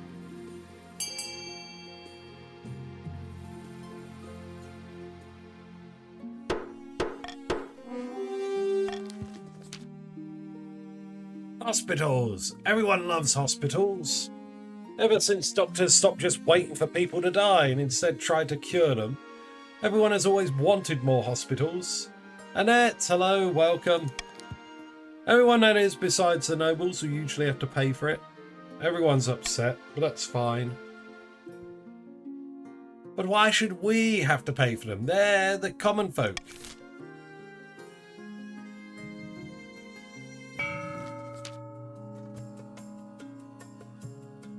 Our plans are going better than expected, says Gibbo. The Spymaster thinks all is well in the kingdom, and while the cat's away, the mice shall play. Ah, must you compare us to mice? Dastardly creatures, and I can never trap them properly. Funny you should mention traps. Our next step is to replace the palace watch with our own agents. Indeed, the Honour Guard are incorruptible, but the watch are another story. If the king can't pay them, they will look for money elsewhere. For the next stage of their scheme, the patricians must lower the treasury to 1,500 or less in 2 seasons. Hey Annette, welcome on in. Where are you? You are in with the barons. Baroness Annette.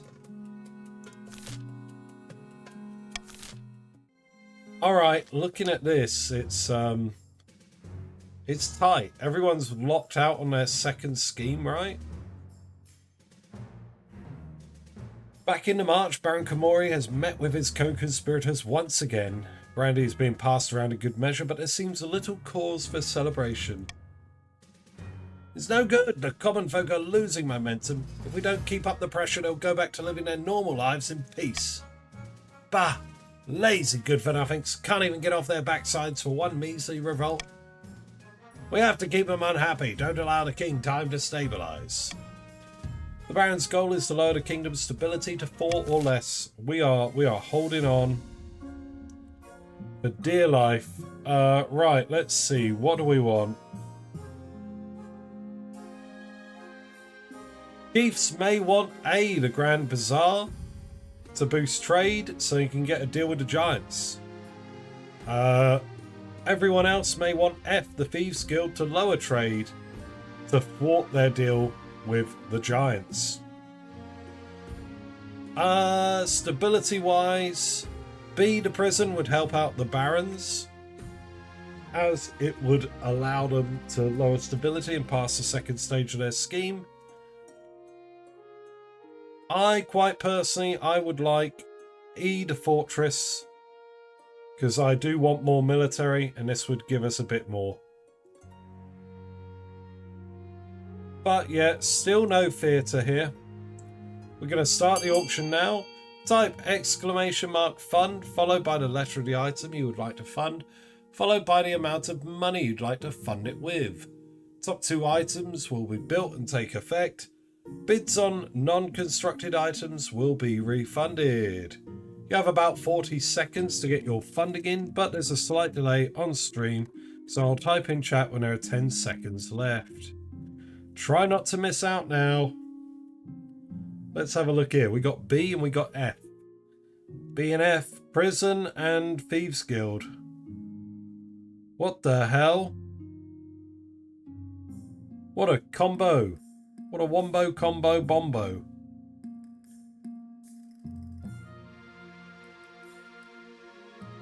Boom, 10 seconds.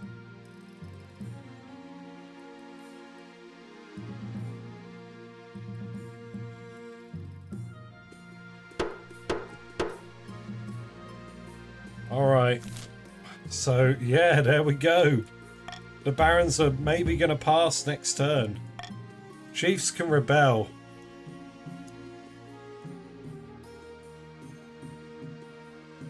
The name and knowledge, fever dreams, your ambitions. Oh god, okay.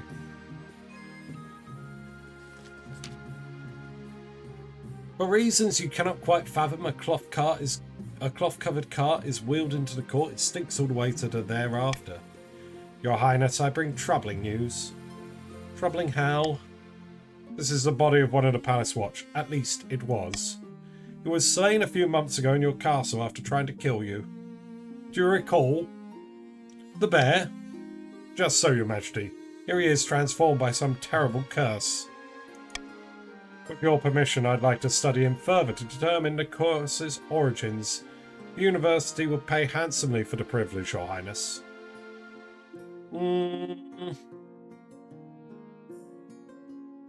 No, this man has suffered enough. Give him his last rites. You know when to leave well enough alone. Studying the former man is more dangerous than laying him to rest. You shall allow the priest to bless him and then burn the body as a precaution.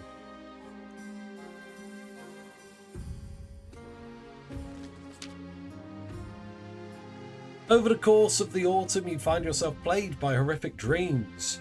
You're running through open woods full of screams and colossal jaw, bites beast and human alike. You're always hunting, always hungry. The council has noticed your lack of sleep, and you become tired and irritable during court sessions. Something must be done.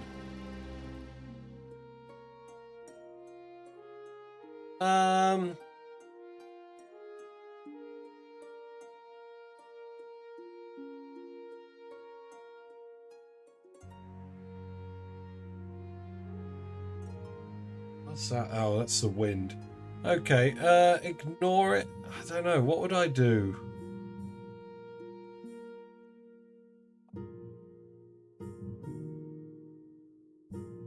Prudent, gallant. I think I'd settle for going hunting to satiate my urges. You set out on your own steed and spend a weekend preying on game in the Blackworld. The dark and ancient forests are far from the capital. Yet strange urges creep in. You want to jump on your prey and rip it apart with your own teeth. The dreams only grow more vivid. Uh-oh.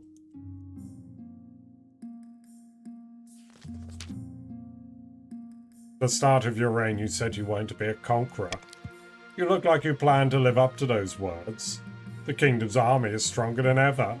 Well done, Your Majesty. But to shut down your nobles scheming for good, we need to build on that reputation. Your advisors have other ideas. We should crush these disloyal nobles, take command of their armies and force them to submit. Or if you're looking to unite the nobles rather than smash them, you could declare war on the Ashmedian Empire. They'll forget your schemes if you win.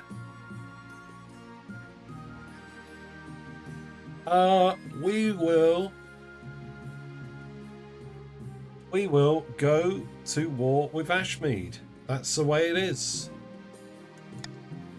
A wise decision, Your Majesty. I've already taken the liberty of contacting the Ashmedian adventurer ambassador.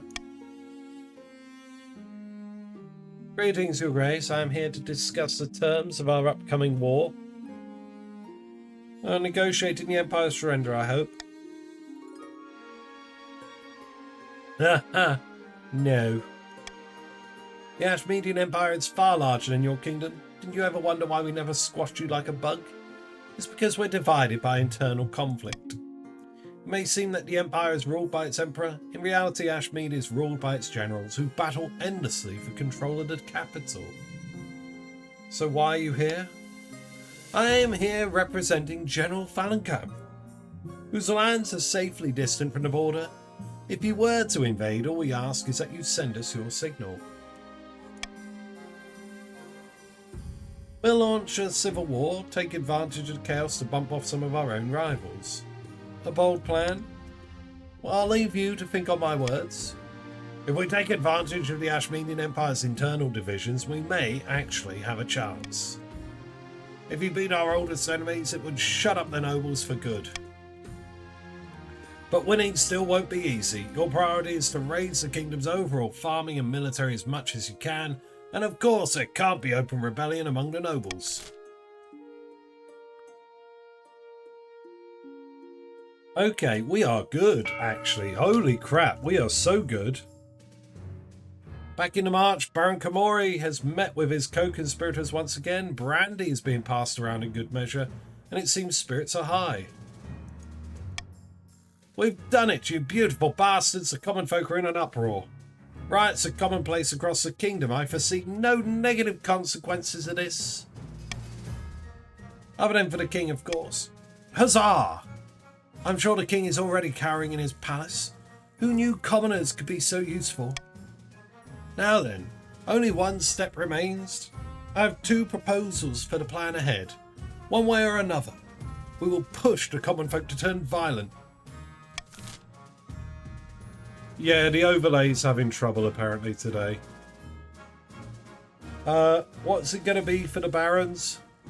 Lower all trade or lower all farming, devalue the kingdom's currency and force the peasants into poverty, or manufacture a food crisis and force the peasants into starvation. You want to lower all trade? You want to enter that tug of war with the chiefs?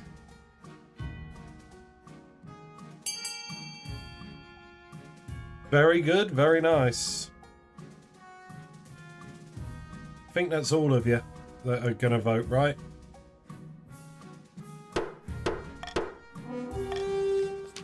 Diabolical. Why? You might even call it evil. No, it's for their own good when you think about it. Everyone will be better off with Ermin on the throne. With this final push, we will ensure the king soon has more than a few angry peasants on his hands. Aye, and once the fighting starts, I'll be right there, ready to step in and negotiate. For the final stages of their scheme, the barons must lower all regions' combined trade to 10 or less.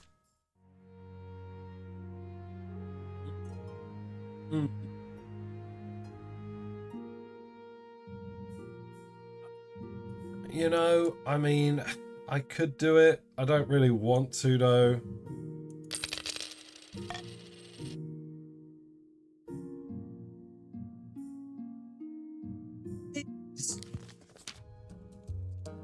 The north has taken to beekeeping like bees to a flower.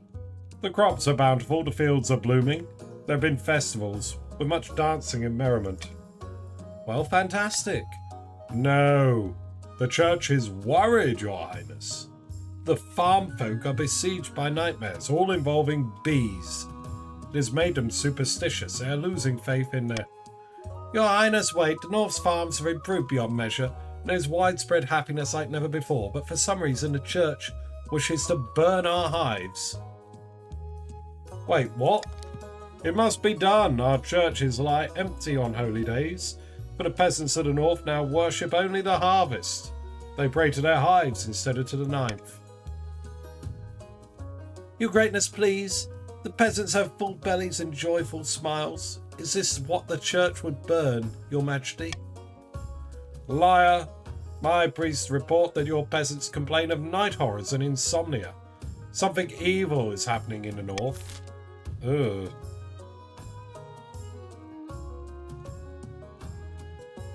B for bees? B for bees.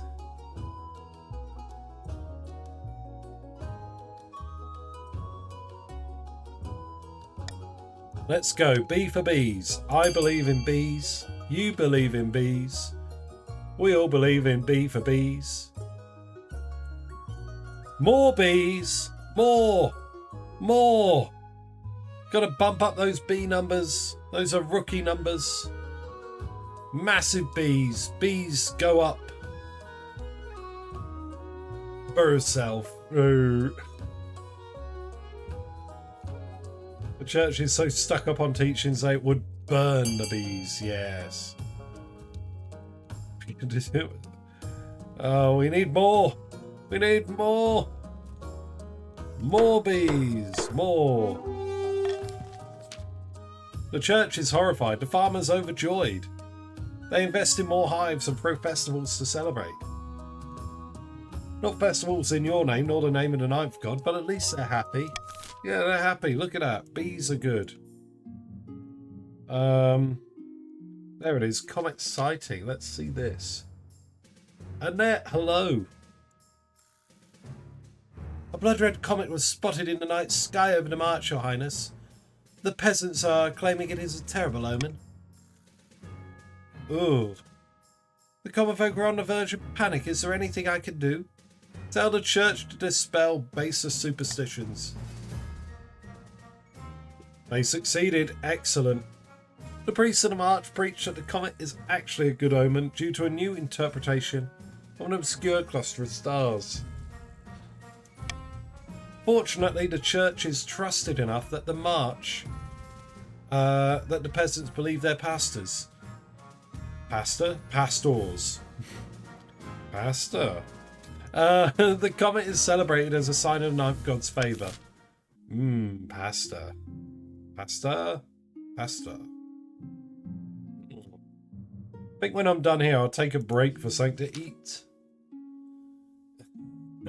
For the last few months, your marshal has been crisscrossing the kingdom, drumming up troops in preparation for your first strike against the Ashmedian Empire.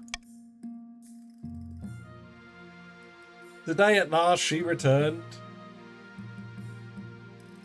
and she has brought one of the patricians with her. Your Majesty, the nobles are proving reluctant to commit their soldiers to your cause. Your Serene Highness, of course we support a war with Ashmead, but we're concerned about the harvest. Your marshal is telling us to raise all our able-bodied levies. If we do that, who's going to gather the crops? The kingdom could starve.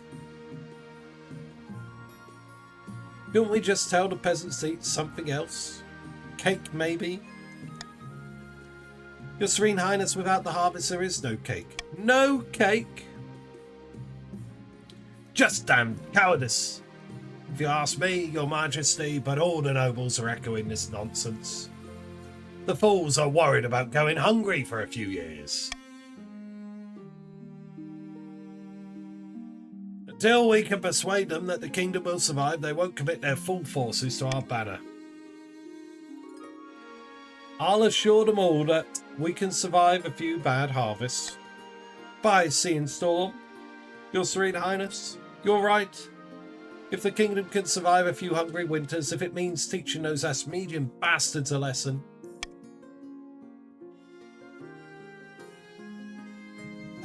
That's a spirit. I trust we have the backing of the patricians in starting the war then.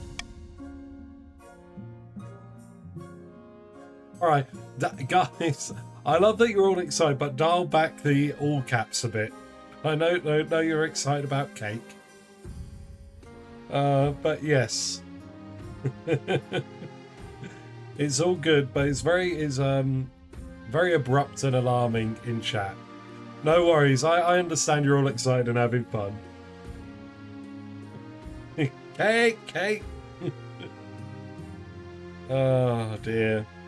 Yes, Your Serene Highness, let's do this. No, it's all good. It's all good. I'll remind people. I try and just remind people when I see things in chat that aren't great. Because obviously everyone here is good. We're all here in good faith. We all want to have fun. And if you forget about yourselves every now and again and start doing things that might not be conducive to other people having fun, I know you're not doing it with ill intention for the most part. You know, most of you are pretty chill, pretty cool, and we all want to get along. One by one, your marshal approaches the nobles of your council, seeking their approval for the launch of a war against Ashmead.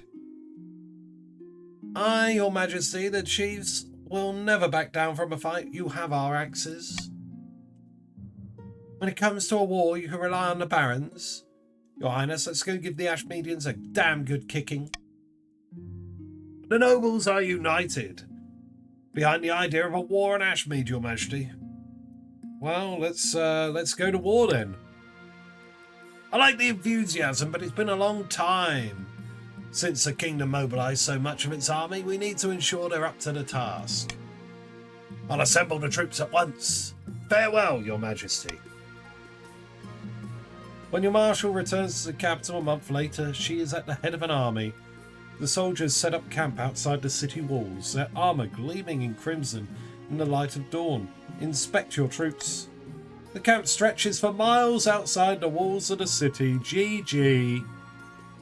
The grounds have been turned to mud under tens of thousands of boots. As you approach, you're greeted by an awesome sight. Rank upon rank of hard-faced footmen, holding their swords aloft, knights on horseback, their plate mail glinting, archers and crossbowmen training furiously, hitting target after target. Beautiful, ain't it? Good work, my marshal. Thank you, your majesty. Let's march.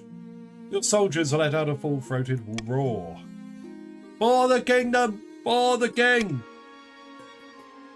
The army is a vast, stinking, hungry monster that swallows up the landscape as it marches south. When you arrive at the border, your soldiers spill across like a flood, sweeping away the surprised Ashmedian sentries in their path. To tell the truth, you don't see much of the fighting.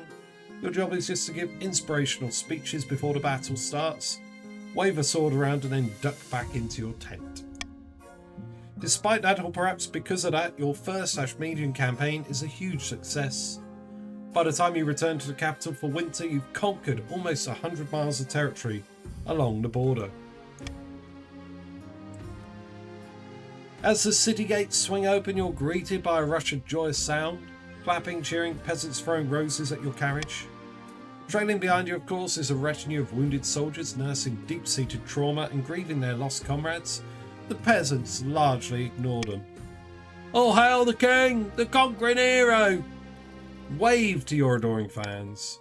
The cheers somehow get louder. They really think you're a hero, even though you spent most of your time in a tent looking at maps.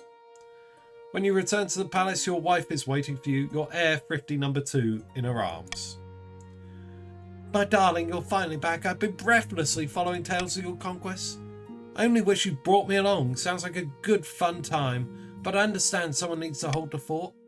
We have so much to talk about. Little Thrifty II has been grown up so fast in your absence. Sorry, my dear, but the council has requested a meeting. Oh, of course. Well, hurry back, my love. As you step back into the council's presence for the first time in many months, the nobles look up at you with trepidation. Welcome back, your highness. Let me be the first to congratulate you on your victory. But now we can get back to the business of ruling. There are many votes that need your attention. No. Excuse me. Did you forget there's a war on? But what about democracy? The Constitution? Did the king misspeak? We may have won a victory, but Ashmead will strike back and strike back hard. We don't have time for votes. We need to prepare. And you squabbling bastards don't unite behind the king right away, you'll wake up next year with Ashmedian soldiers in your bedchambers. Do I make myself clear? Crystal. Then let's begin discussing plans for our next campaign. Aye, your highness, whatever you say. After that, nobles never defy you again. But it's not like your life gets easier. Your majesty, I hate to interrupt your meeting, but I just received word that the Empire is marching on our newly conquered territory. They're sending 30 regiments. We need to mobilise immediately. With a sigh, you head back to the palace to say goodbye to your wife. Here we go again. Hey, thank you everyone. Congratulations. Good game, good game, good game. Are we all having fun? I hope we're all having fun. We are so good. Let me bring up the sign for a moment because we're going to have a poll. What will Thrifty II inherit from Thrifty I? This will be the game on Saturday next week. Will it be Gallant? Or will it be Prudent?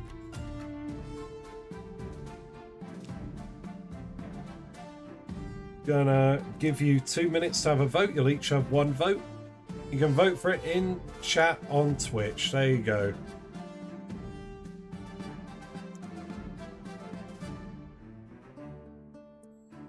Right, let me put it down and we shall read the book while the votes roll in.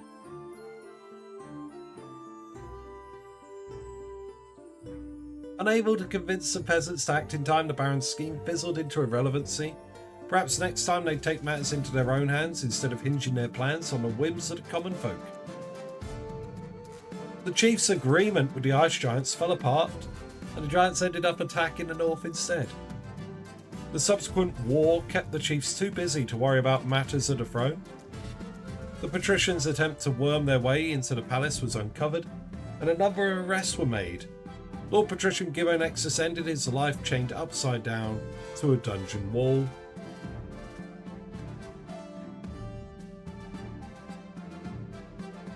King Thrifty's reign spanned another 15 glorious years, mostly spent fighting in foreign fields. He conquered land from Tavelin and Ashmead, lost it, campaigned to get it back. By the time the old warrior died, he was battle-scarred and celebrated as a hero. But most of all, he was tired. There we go, King Thrifty, the Lion. We've currently got a tie between Gallant and Prudent in chat.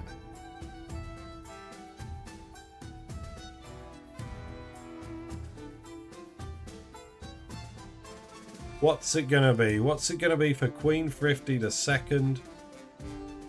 Gallant, oh no, it's tying it up.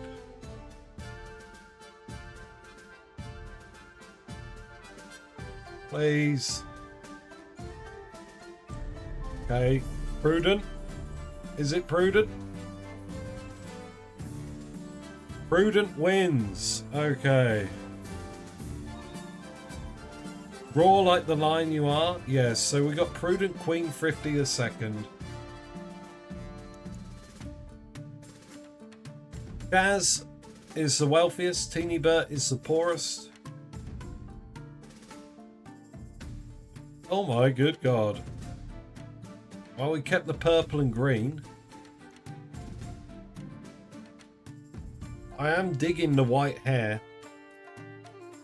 Very cool. Let's see if she can eat her stripe. Wait, what? Eat her what? Oh, earn her stripe. Okay, no worries. I was like, what the hell does that mean? She's going to be Prudent. I'll make a note. This is for the game on Saturday. Let's see. Is there anyone else playing King of the Castle? I'm going to take a break for a little bit.